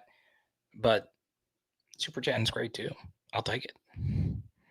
This is why conference realignment is so crazy. Traveling from USC, UCLA to those Big Ten schools is geographically another challenge. Whew. It is. Yeah,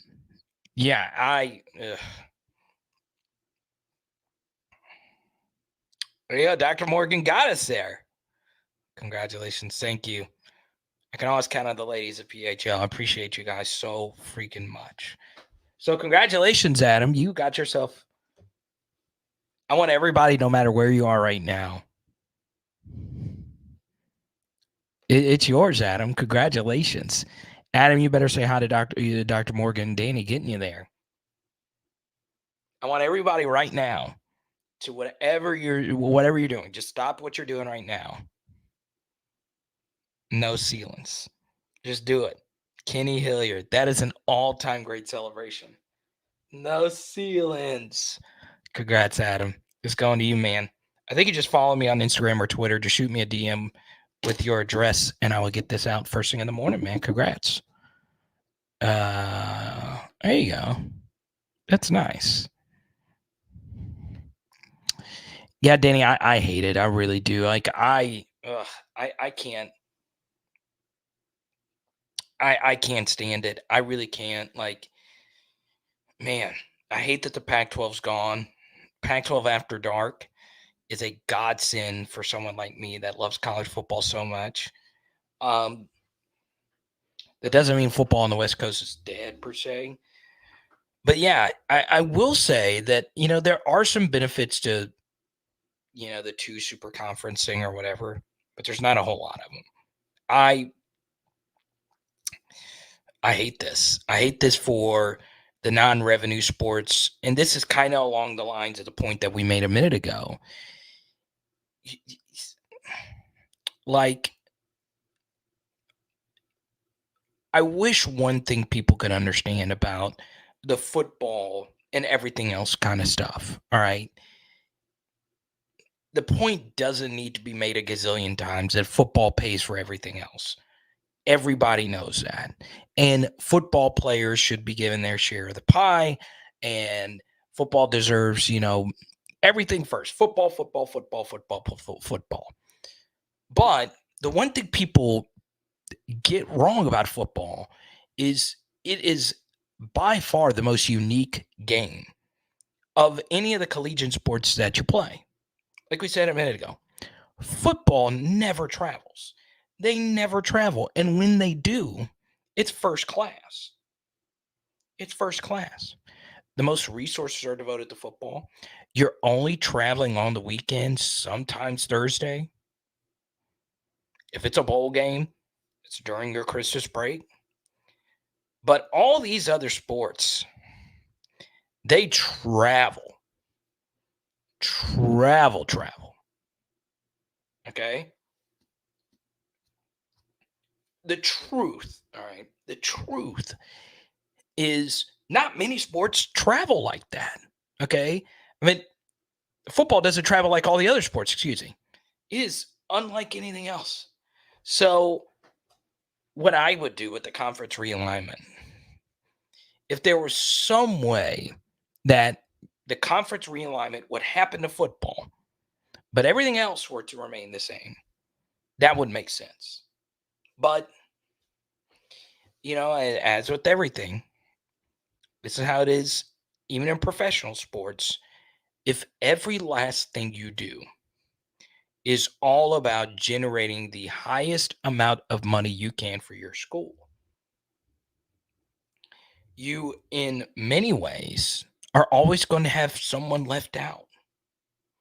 There's always going to be someone left behind.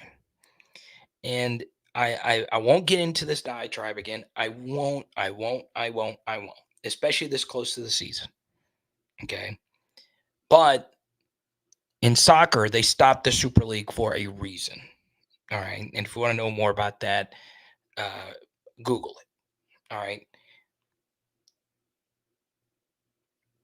It sucks. It sucks.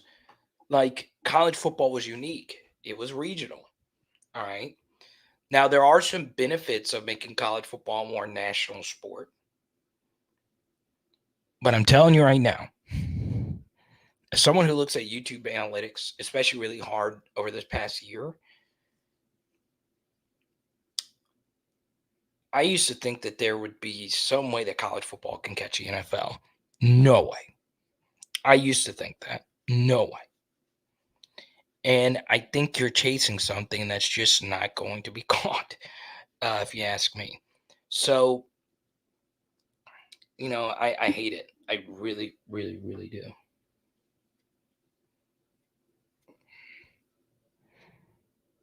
Pegasus, you don't want that. You want to get rid of relegation, get rid of all of what makes soccer unique.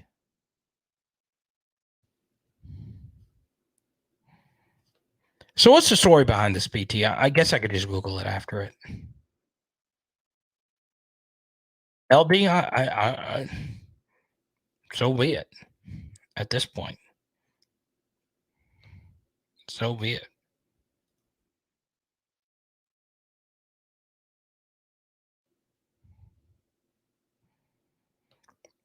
Okay, so did this just break?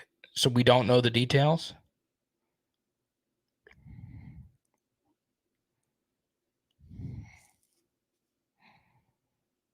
Okay, so it's a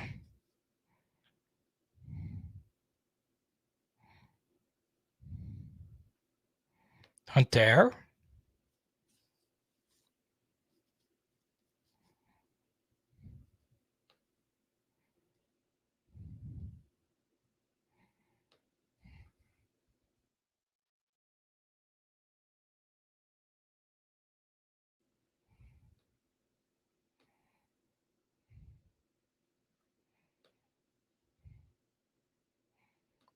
Let's go to Tommy. Thank you for the super chat, Tommy. Carter, tell me everything is going to be okay with Denver Harris, please. Yeah, so I've gotten this question a lot. All right. Here's a good and bad thing about doing this, right? Especially if you take trying to guess who the good players are going to be very seriously. And I try. I love Denver Harris. I really thought he could play coming out of North Shore. And man, he is, there's obviously been some off the field stuff, but I mean, I think on the field it was already a concern there. So it might be a thing where it's going to take him a year before he's ready to play Power 5 Division I football. And he is also a 5-star defensive back.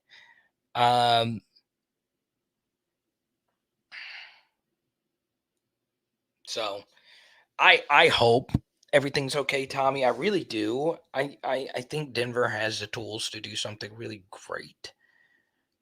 But, for some, it just doesn't come together, right?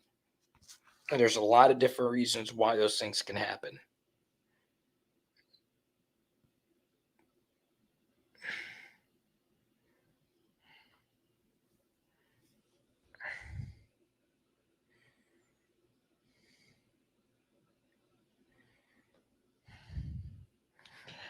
But I mean, I will say this. Okay. With the whole 5-star defensive back thing and all of that, I keep going back to this. And I know I'm severely biased, and I know this is a completely different topic. But as time has passed, all right, I know this is going to be the most no-duh thing I've ever said on here.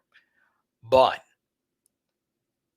I have appreciated Patrick Peterson more and more and more as he has moved further, along with his career.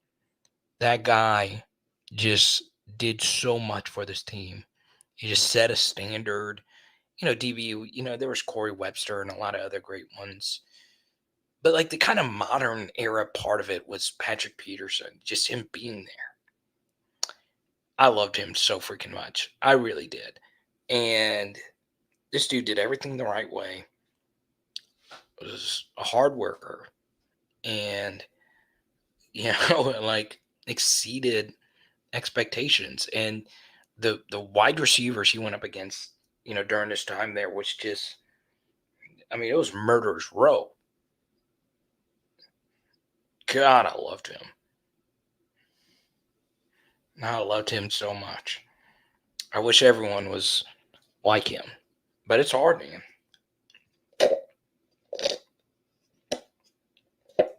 Because when you're as talented as he is, it comes down to that has as much to do with you. Sometimes your best competition is you,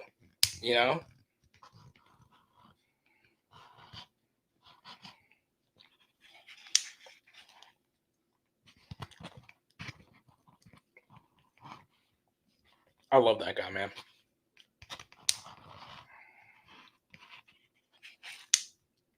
God, this ended up being really freaking good. I probably should be eating this late.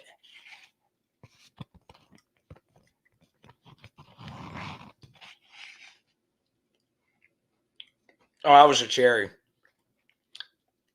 The cherry with all that mixture is a lot. Jordan asked for some ASMR.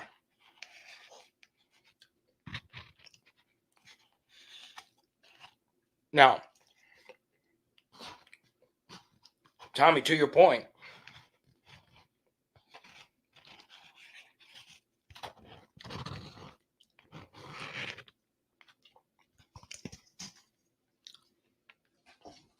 I don't have any napkins, so I'm going to do this at the end of the whole way.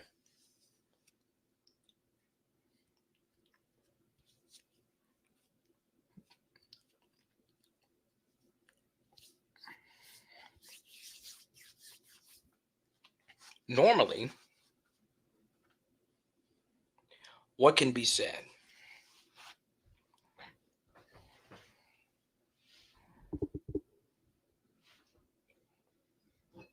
Okay.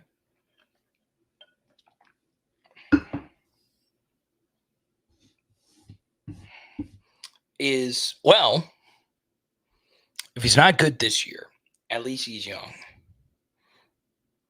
At least we can give him a year to develop, and maybe he'll be ready by the next year. The issue, Tommy, is we don't have that time. We really need some other DBs. We just do. So yeah.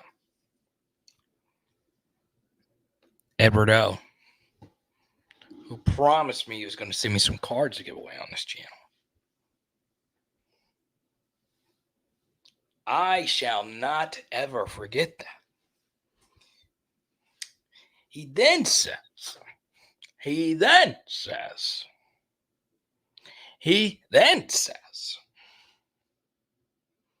longest I've seen anyone take to drink a mini shake.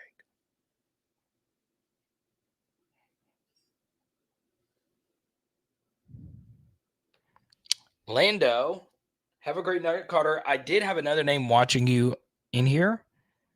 Have a good night, people. Lando, appreciate you, man. Who is the other person? The other name? Was it somebody big? Now, I do want to make an announcement here. We do have one more slot left in the PHL Patron Fantasy League. Okay. All right. And I am giving this away for the winner. Okay. I don't want to give this one away.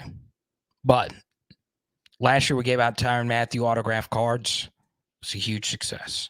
So this year, for the PHL Patron Fantasy League, we are giving out a gold Mason Smith autograph card to 50. All right. This is one of my favorite cards I have in my collection. This was given to me by Eric Kennedy, longtime PHL supporter. These are really rare, as you can see. Gold number to 50 Mason autograph card. He's obviously going to have a big season. If he's first team All-American, if he's a first round draft pick, this could really go up. So we're giving this out to the champion of the PHL Fantasy League this next year. And it's a big one. You gave out some big Tyrants last year, too. And Michael B. was our champion. And who was the other champion? I forgot. We had 2 leagues. So sign up for the Patreon. It could be yours. Jacob's in there.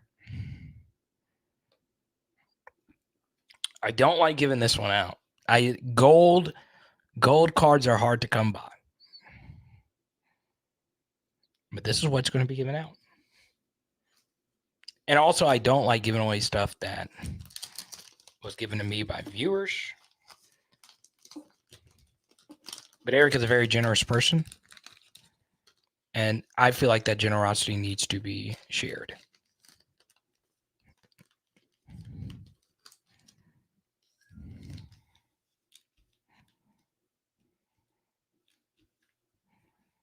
Okay.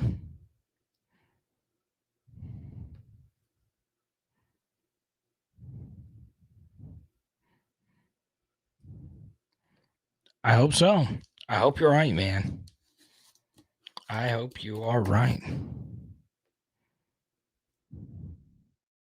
And we'll see you tomorrow at 6 p.m. Don't forget, y'all. We'll be live tomorrow at 6 p.m. Hal, thank you so much. The shake was absolutely fan-freaking-tastic. Well, Jacob, you got motivation. You got real motivation. This one was tough. As you guys know, I'm a huge Mason fan. Hope I get to meet Mason one day.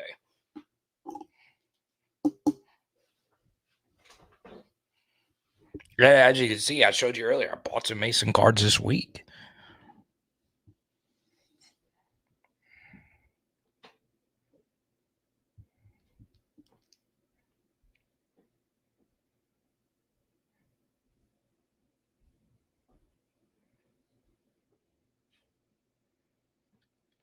And Blake has Priest.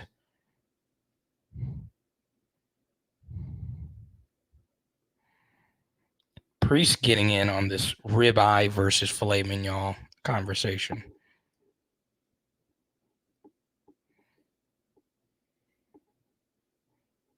Priest. So, type R for ribeye. Type F for filet mignon. Which one is better? I should have actually made that the question. We'll do a late poll here. And Omar Spates dominated the poll tonight. Oh, Jared, come on, dude. You're better than that. Dr. Morgan and Tyler, too? And Dell? Oh, come on. Hunter? Y'all are fools.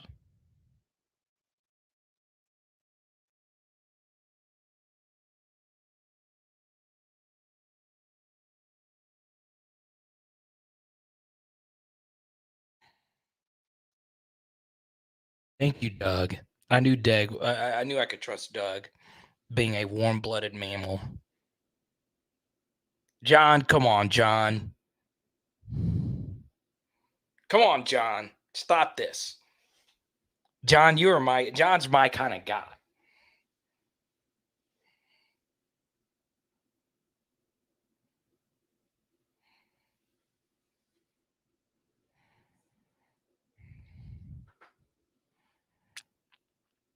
I knew it. That is funny. That is funny. I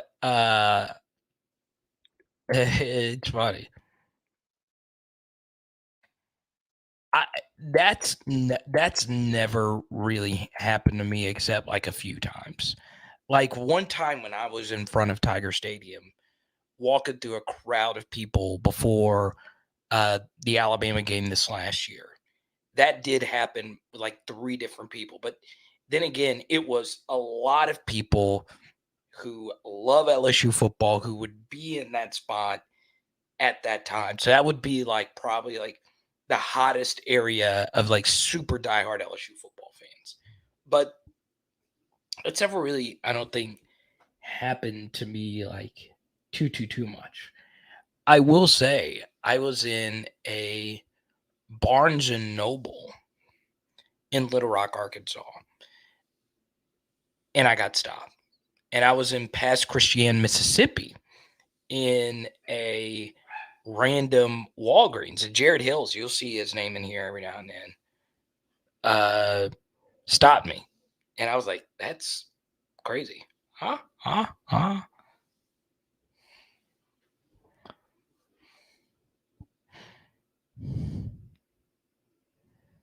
There you go, Doug.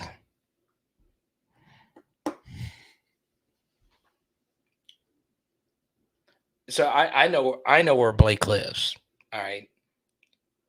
Should I tomorrow drive to his house, knock on his door, and say, let's do ribeyes tonight? I don't know how much you would appreciate that with two youngins. Huh? Huh? Huh? Huh? Uh,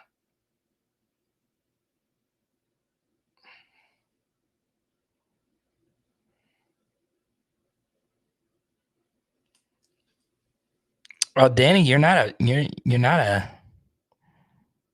you're not a pink. You like it cooked all the way?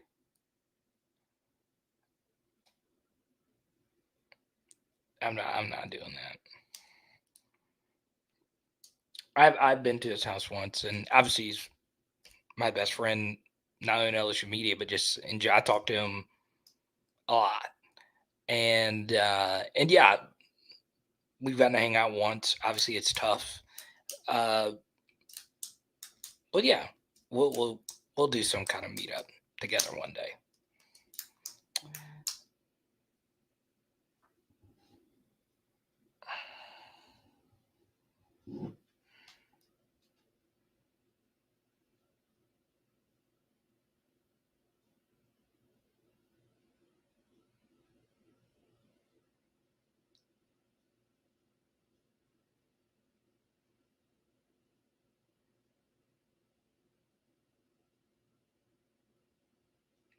I will say it's kind of a sad day though, thinking about that.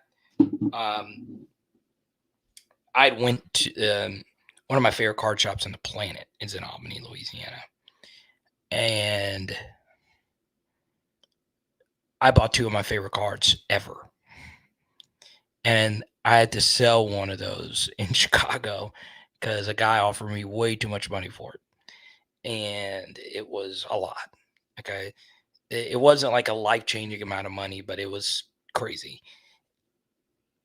And I'm sad. I still think about that card. I still do, but I think Haley would have been mad if I would have said no.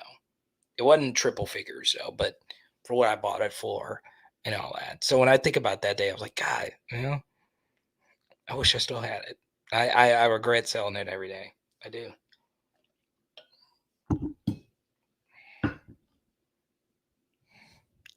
You want me to go to the Bama game this year on the road? I've been to two Bama games. Patrick Peterson and November 5th. Two legendary trips. Had a bunch of wild stuff happen. Remember, I was still in college at that time. And there was a lot. I mean, I could write a book. That might have been the craziest collegiate weekend. I've shared one of those stories, but there's other stuff that just happened that is still seared in the back of my mind.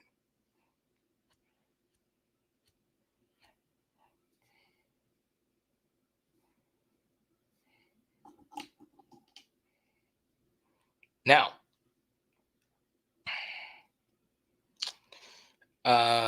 we'll take a few more here. If you super chat, we'll keep going, as always. There's still some Oreo on the bottom of this, and I kind of want it. There's still some chunkage down there.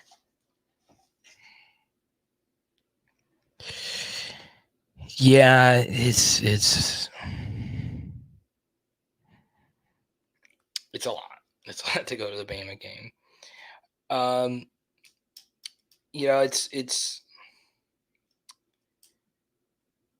It's the same issue like with a lot of these college towns. I mean, it's just so tough. It's the hotel and the rent a car and the driving and all of it. And the thing about, everything that goes into going to a road game is you miss all the other action. And, from a media standpoint, it's hard. It's really hard. I am still shocked that so much media go to games now when it really doesn't change the bottom line too much for a lot of the companies. But God, dude, it's a lot. It's expensive to go. It is expensive to go. Now, the only good thing about a nosebleed at a college football game is you could see the whole field. And that is better than like going to a game and sitting low.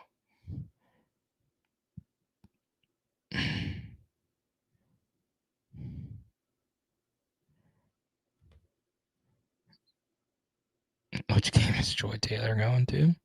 I don't know.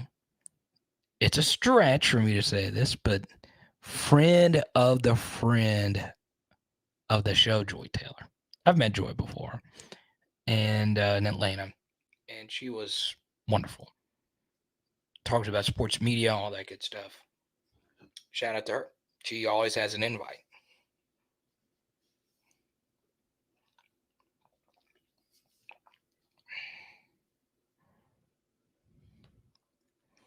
Let's go to Richard. How many points do you attribute to a turnover, and how many on home games? Obviously, turnovers are very difficult. I think your question has more to do with, I guess, the point spread.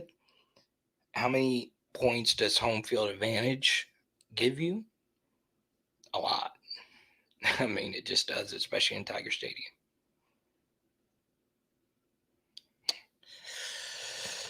Hey, Sean, I have a photo here. I got a bunch of the photos from the Alabama game. There you go. So I guess, I'm 5'8" here. So I guess around there. Also that weekend, that guy, true legend right here, Doug. That's from the Florida State weekend. Here's another from the Atlanta weekend.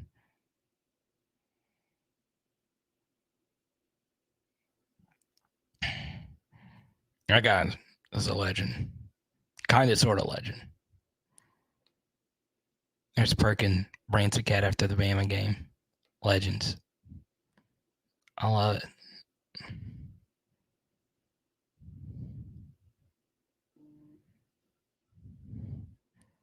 Atlanta. There's another one of our PHLers right there. Jordan with the go.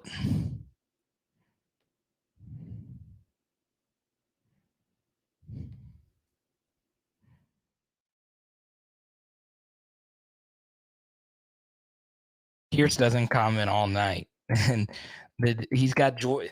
Y'all don't know. Pierce has a Joy Taylor alert on his phone.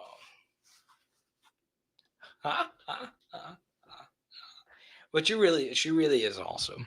She really is awesome.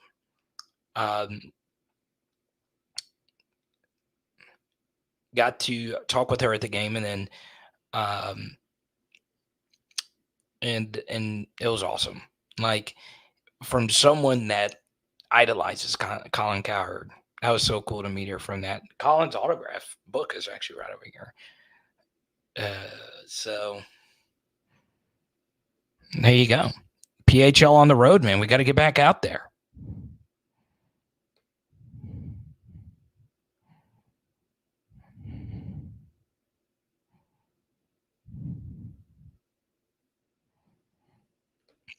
Yes. But where you are standing or sitting, you have a better understanding of what actually is happening than people watching on TV. Okay?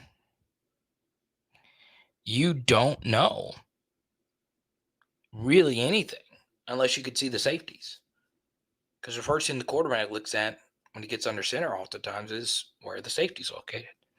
That helps him realize the coverage. Merrill Hodge is a GOAT. All-time talent evaluator, Merrill Hodge. He was right about Jadeveon Clowney. He was right about Johnny Manziel.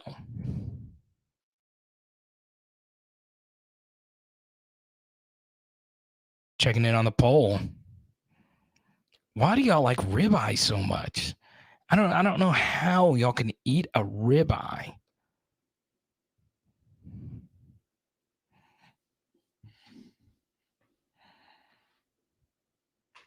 What you sent me, Danny girl? Let me see. Oh, Danny, please, come on. No, don't do that to me. I'm not gonna put this on the screen. Please, Danny. Please go throw your phone. People are gonna think like the shadiest thing, but it really is the worst thing. Like that is awful. That is awful, Danny girl. You can't do that to me.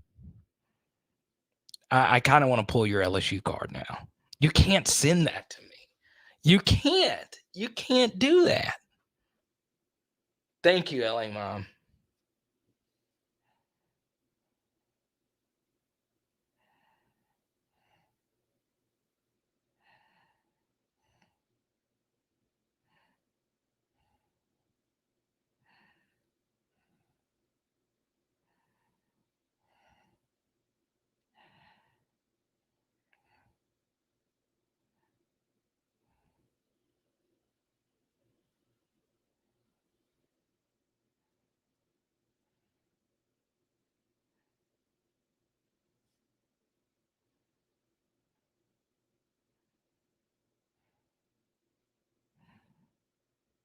Yeah, but Danny, you can't. You know better than that.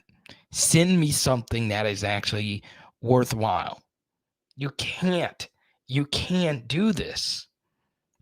I feel like calling your husband, your kids. Please. Like, what is this? What is this?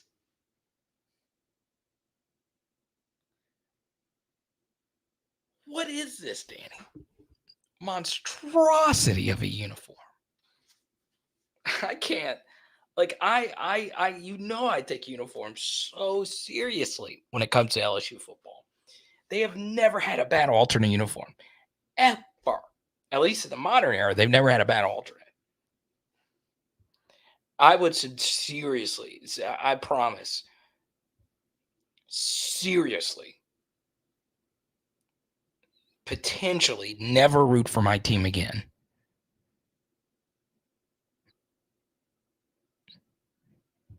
If they were to stroll out there in that.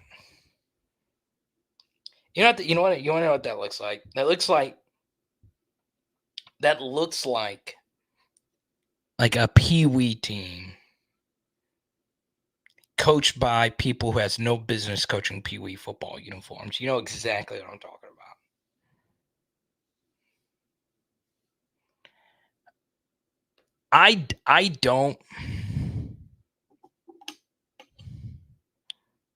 I don't mind that combo either. The white pants, purple jerseys, white helmets. I like that. I do.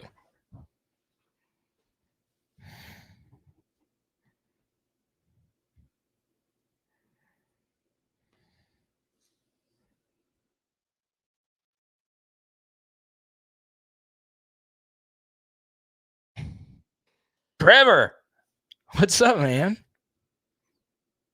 Thank you, Trevor. I like the random topics where people who don't comment fly in here to correct the masses.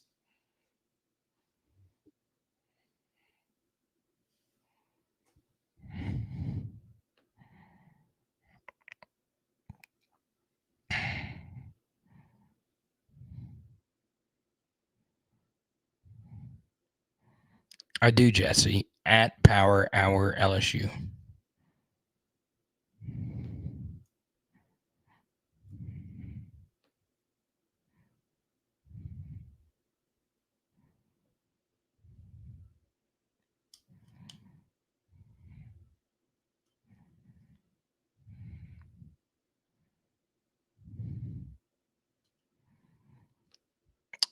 I know it's basic. White top, gold bottoms, gold helmet. Keep it simple. We have the most iconic uniform combination, arguably in the sport. When you think LSU, you think white top, gold bottom, gold helmet. There's no other team who has a uniform combination that is as synonymous with its university. Now, I won't be super biased and say we have the best uniforms in all of college football. Tulanes are great. I got to be real. Tulanes are great. There's a lot of uniforms that I love.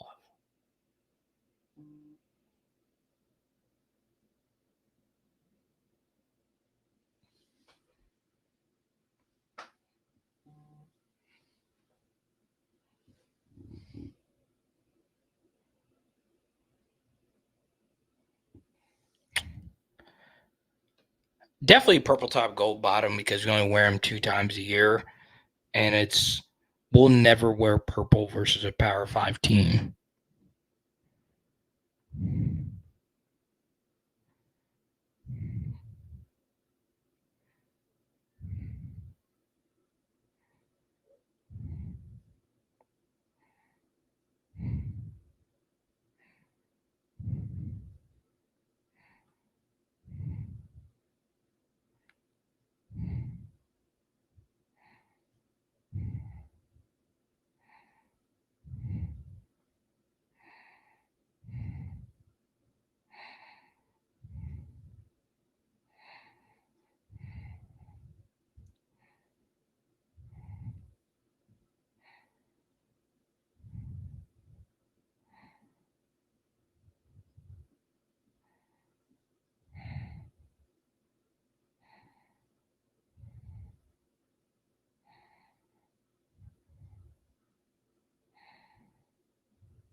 Let's see.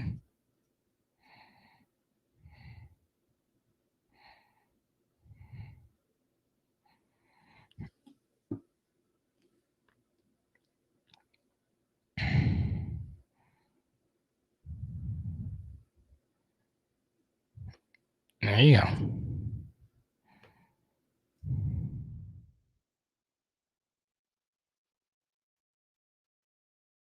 Now,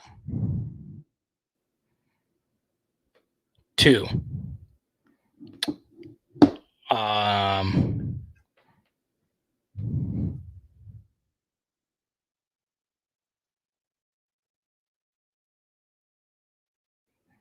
Yeah, definitely 2.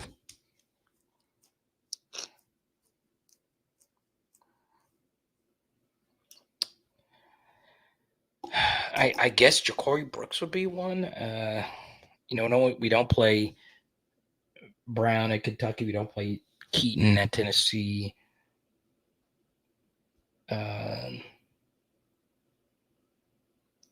Franklin at Ole Miss will be interesting. The transfer from UTSA. I guess Luther Burden. I think he could be a little overvalued. God, who else? Ricky Pearsall in Florida's a really good player. One of Jaden's good buddies.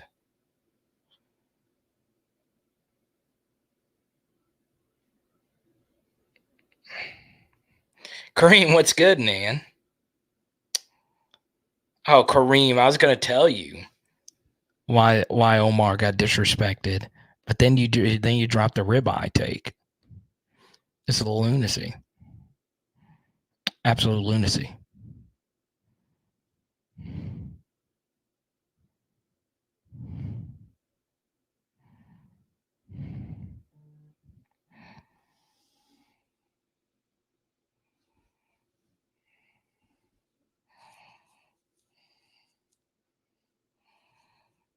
I was gonna tell you everything, Kareem. But you dropped the ribeye clears. Ribeye clears. You gave me the most bro response. The ribeye's clear, bro. That sounds like a TikTok comment. Oh, that's so funny. That is so funny. Oh my god. I am about to sign off here. But if you super chat, we'll keep going. We'll keep going. But I can't get over the ribeye clears. Steve and I agree, man. 32nd year coaches winning natty. Let's go. That's so funny. That is so funny. I could see that. I could see some dude named Fletcher at Bogies in Baton Rouge talking about the show. Yo, bro. PHL clears. Clears what? It just clears, bro. It just clears.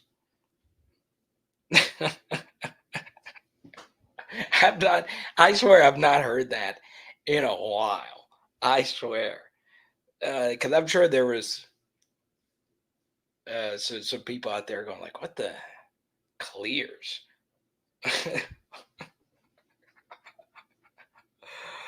Oh, God, it's so good.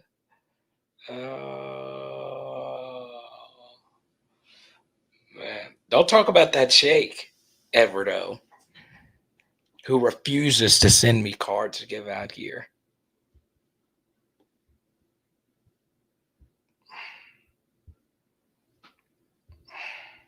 Ribeyes are him. That's gonna be my new thing. I'm gonna make some shirts. Let me write that. I wonder if it's gonna.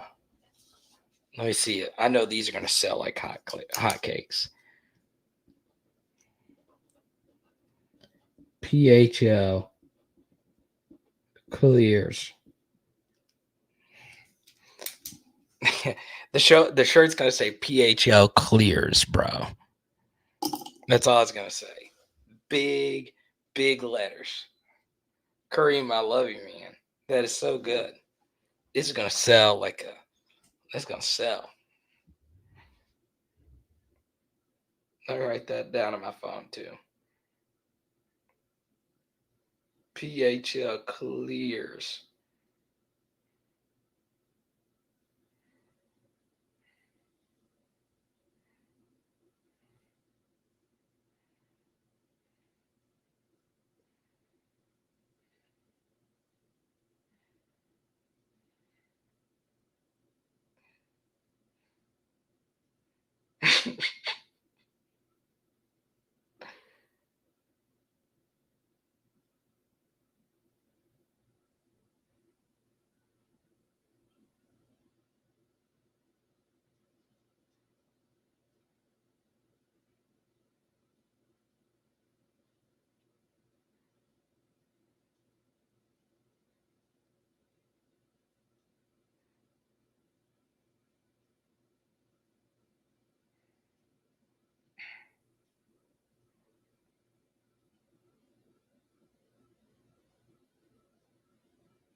It's crazy.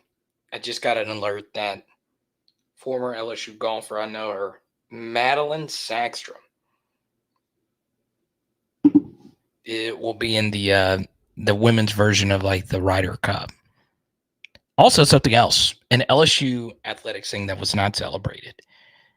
Did you know? And I actually know this guy, friends on Facebook. I haven't talked to him in forever, but he is a Liverpool fan because he actually is from Liverpool. Neil Skupski won Wimbledon tennis doubles. He played tennis at LSU. This dude freaking won Wimbledon. I think he's won it like 3 times now in doubles. The more you know. So we talked about Sha'Carri Richardson.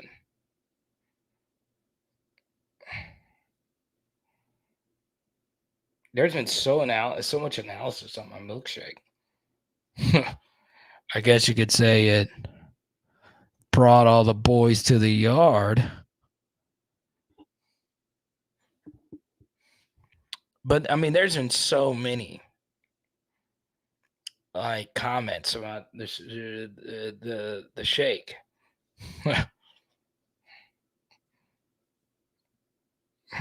I've been quite eloquent about it. I guess you can call that Shakespeare. That's a thigh slamper if I've ever heard one. Bang, bang.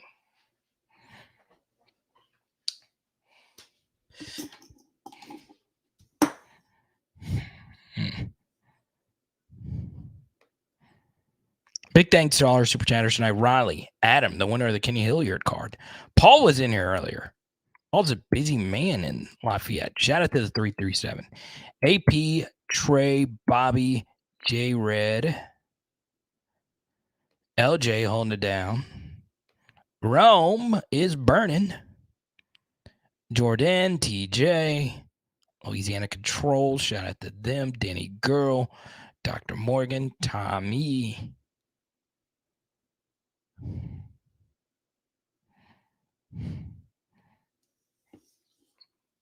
Danny, I'm on one. See, only people that eat filet mignon could come up with that level of wit. Okay. Now, I'll be chatting in the Discord briefly, but tomorrow night we will be live on here, 6 p.m. Central. We are one step closer to LSU football season. Once again, I really appreciate all your super chats. It goes a long way. This is when, this is our busiest time of the year. So I understand there's a lot of competing LSU YouTube channels. Watch what you feel most entertained by, but I deeply appreciate each and every one of you that are a part of our growing PHL community. Okay. Now let me see. Who was the top super chatter tonight? We have a tie for first here tonight. Dr. Morgan and LJ, I appreciate it. Two PHL diehards. Thank you so much. I really appreciate it. Yes. Power, hour, LSU. Boom. All right. And tonight, it's Tuesday. And our BFF Kinley came over.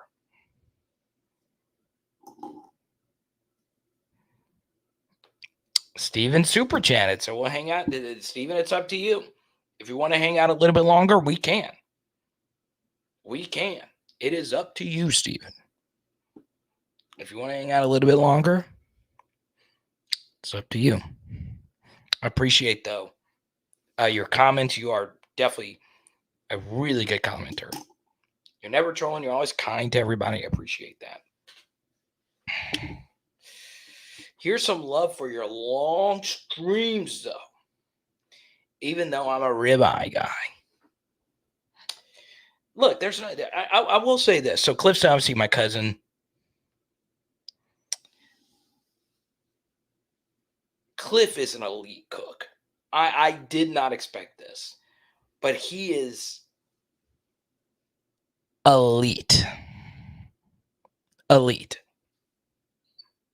I would be shocked if there are that many cooks better than Cliff on here. I know Doug knows would get in a fight about that. Steve, but Steve runs a restaurant, so he doesn't count. No, dude, Eduardo, you do not. I swear, man, he cooks so good, I'll fight over it. All right. Now let's go to Steven. Let's talk about Lance Hurd starting in game 3. Starting by game 3. Okay. So, I always go back to how I initially view these prospects, because that tells you a lot about how they're going to be in a true freshman setting.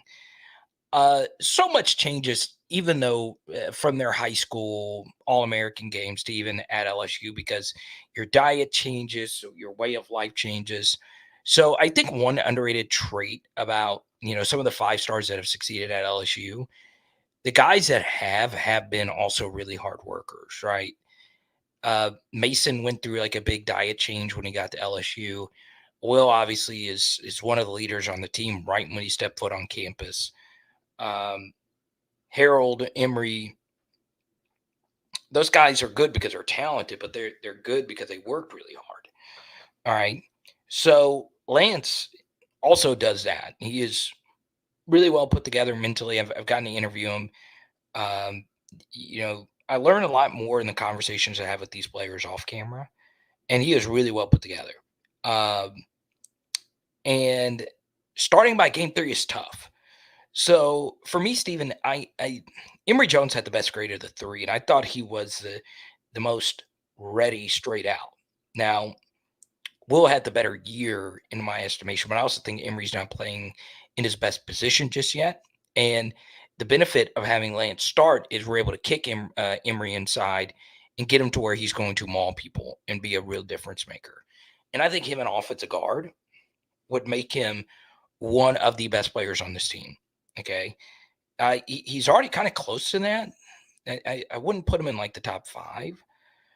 But guys, I think Emory, the part of the benefit of putting Lance at right tackle is to get Emory where God intends him to be. And when he plays guard, it's going to be he's going to destroy people. But obviously, tackle is more valuable. So yeah, I think with Lance, you would like that. Do I feel starting Lance Hurd versus Florida State is where I want to be at this point? No, I don't. Like, Lance is obviously plenty athletic enough to play Division I football now. He is one of the most interestingly built physically players I've ever been around. He is built more like an NBA guy than a football player. If you ever stand next to him, you're like, God, I mean, this guy is crazy. So by game 3 is a lot. It's possible, yes. Obviously, injuries can change a lot by then too. But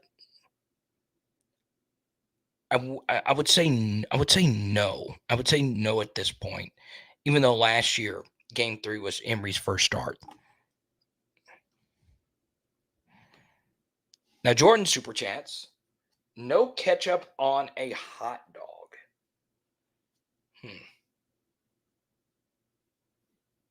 I agree. I think ketchup on a hot dog is a little overrated. I mean, I'm fine with it if it's just dry and only ketchup's available. I'll roll with it.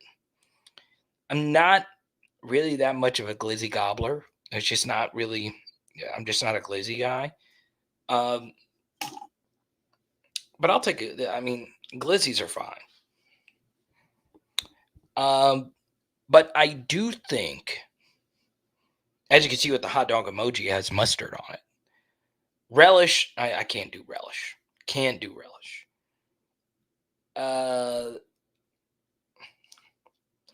I do think, though, in terms of condiments, I can do a plain hot dog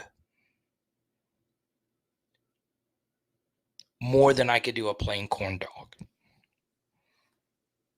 Speaking of which, I've never understood the LSU corn dog thing. Every time I went to a road game and they did the corn dog chant, it never made sense to me.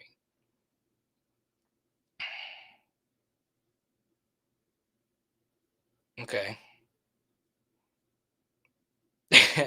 but but mustard on a corn dog is the highest ceiling for a hot dog wiener, right? There's no other version of like a hot dog wiener that is better than than a corn dog. But the corn dog is absolutely nothing without mustard. A corn dog is nothing. It is better used as a weapon than a form of nourishment than if it doesn't have mustard.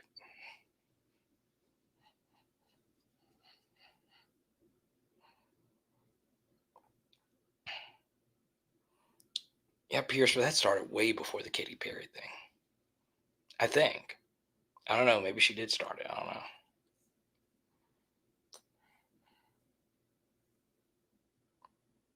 Oh, come on, Michael B. Oh, come on, Michael B. Come on. Your takes are better than that. I can't even put that on the screen.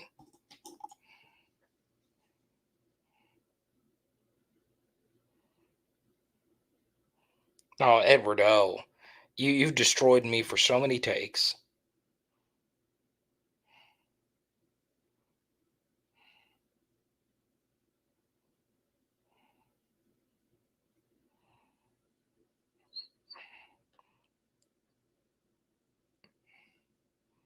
Ribeye all day over her filet?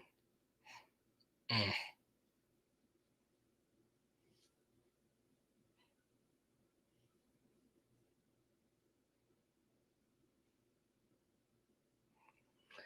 Yeah, Pierce, but I went to the Florida game in '08, and the corn dog things was like a very real thing.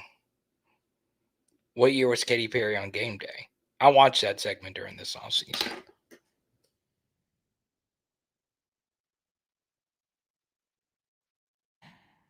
14. See, I thought it was like mid 20s.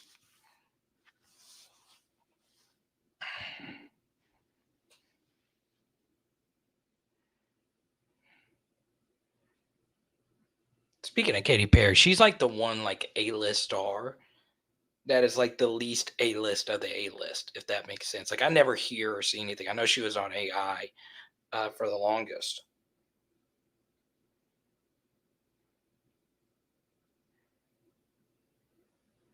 You know who I think is one video that was purely absurd this weekend was the my my wife showed it to me was the Katy Perry when she got mobbed at that restaurant.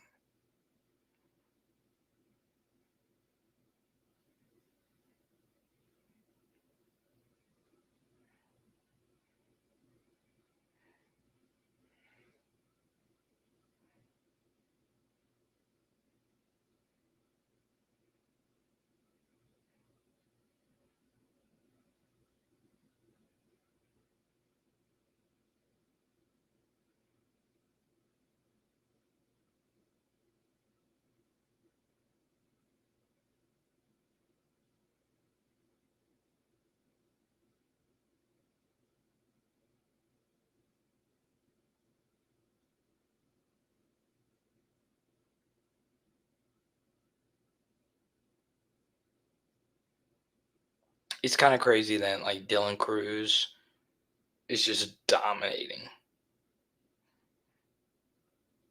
Like he's obscenely good in this minor league level.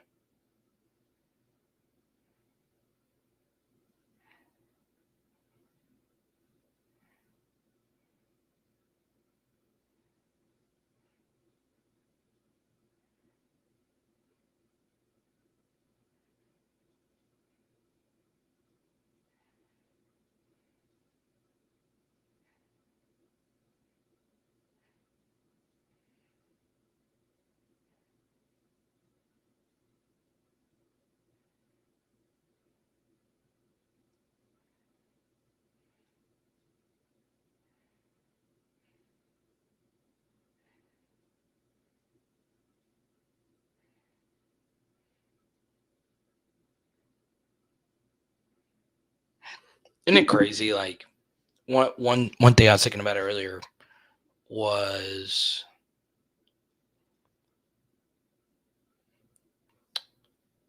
Brandon Cooks. So he started his career at the Saints. So Brandon Cooks went from the Saints with Drew Brees to the Patriots with Tom Brady. Then he went to the Rams with Jared Goff and Sean McVay. And he was with the Texans. Talk about a drop off. And now he's with Dak. What a freaking career.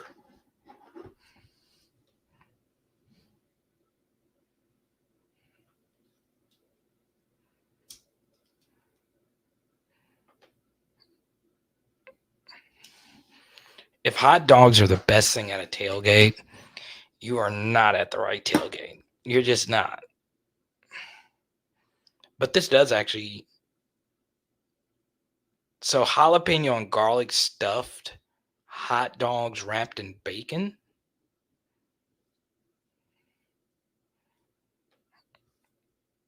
I don't know. Rick, what's good, man?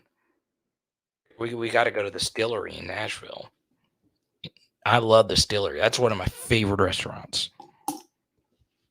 God, my weekend in Nashville. I've had a few really good ones. I freaking love Nashville.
Apparently, I just want to share this.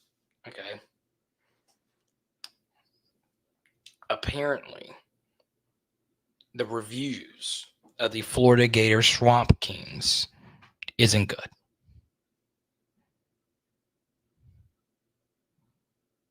No duh.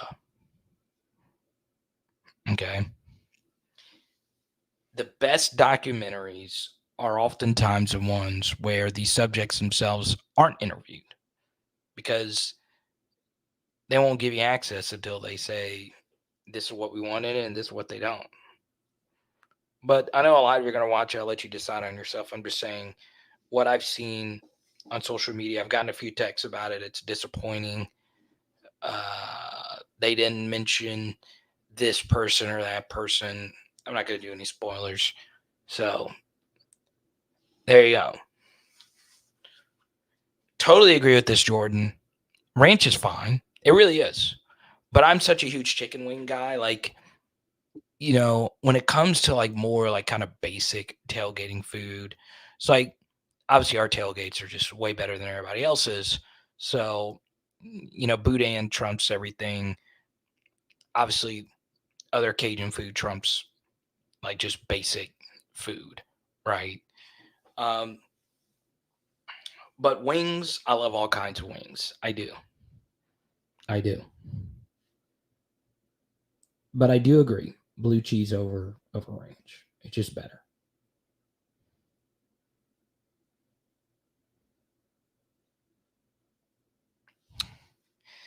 Yeah, I mean, here's a problem with the Florida documentary.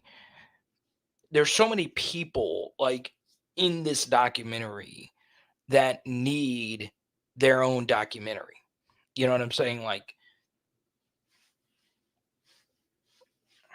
it's just a lot to all kind of factor in. And even though I said I was critical of the Manziel documentary because I would have liked to have heard from Mike Evans in it, maybe it's better he wasn't in it because all the focus was on Manziel.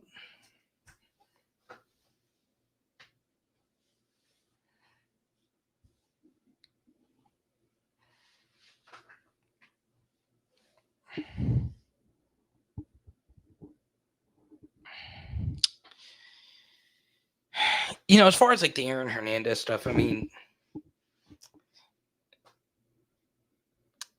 you want to know something crazy? I actually interviewed Aaron Hernandez after the LSU Florida game in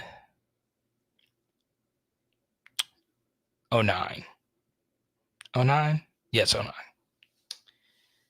And he is still the best route running tight end I have ever seen. Dear Lord.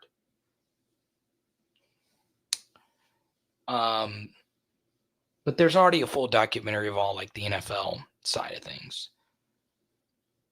Yeah, I honestly don't think we'll ever really get.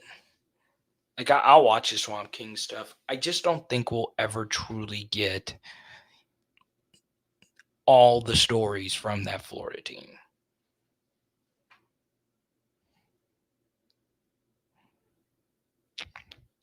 Honestly, eBay's the best place, but there's a lot of different places. TOV garlic parm. I'm down with garlic parm. I think it's great. But nothing comes close to lemon pepper if it's done right. I also think, I like all forms of chicken wings, but I like the full wing. The drum flat stuff is just not my favorite.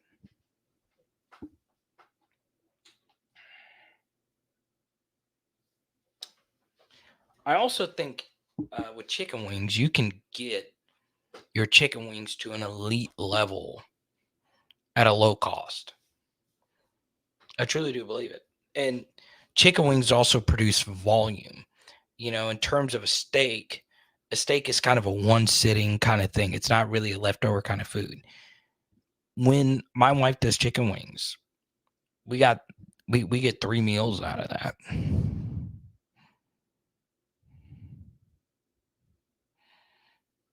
Mango habanero, Cajun lemon pepper.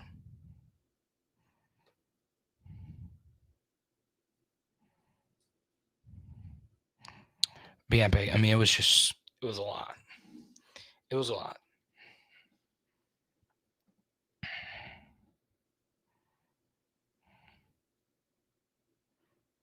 I will say the least amount of fun I had on a road trip was Gainesville.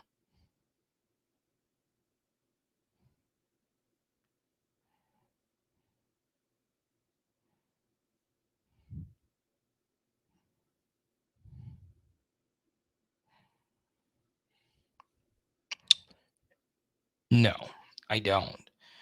Simply because could it just get so out of control? I mean, there's been so many arrests with this kind of stuff, or just whatever. There's so many just things that have happened that you could see it being bigger than the program, because things can spiral out of control and you can't do anything about it. Okay. But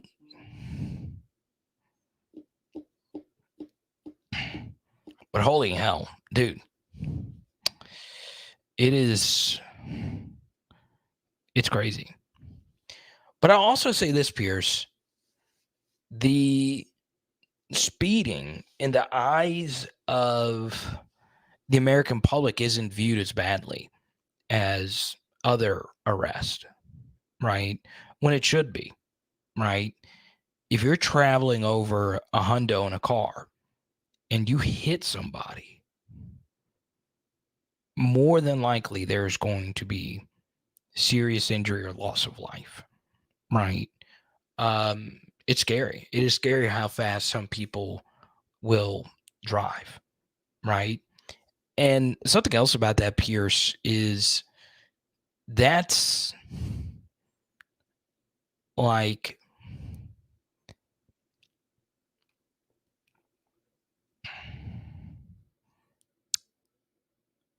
that's not Jordan, and to defend Georgia here, that's also not the only program that's had issues with that. Okay. There have been SEC athletes who have lost their lives, not just at Georgia because of speeding. It's a very scary thing, right? Aaron Anderson, over under 2.5 kick returns for a touchdown this season.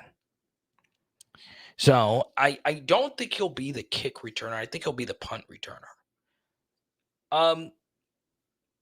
Could he return kicks as well? Yes. I'm actually fine with him returning kicks. I never like for instance,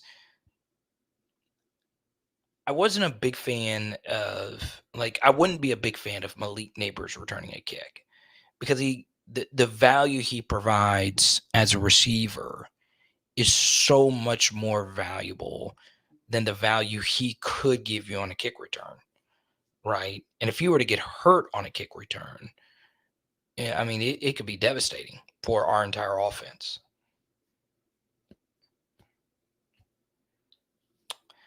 But Aaron Anderson, if he turns out to be a very valuable, wide receiver for us, I don't want him returning kicks. Punts, and I feel a little bit better because it's not as high speed of collisions.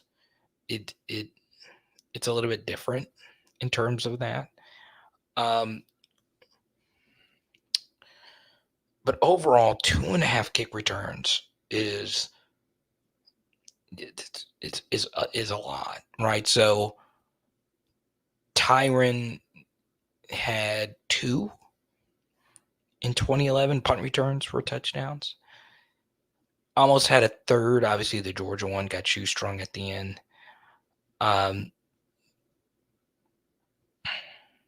So I'll go over to put the good vibes out there.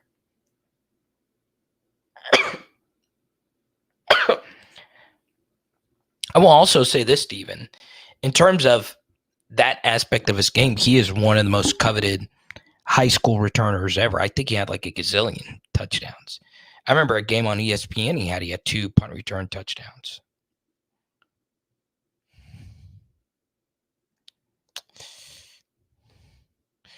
Man, I hope. I think, with Waddle, I would guess Waddle's top end speed is probably a little bit better. Not many people had Waddle's athleticism, but I think Aaron Anderson, I think it's within the realm of possibility he's that good, right?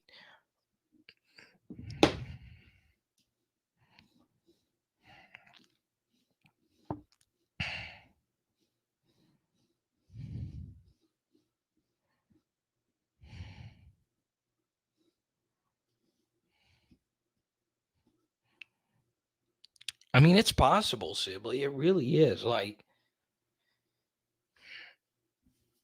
It really, really, really is. But I doubt it, man.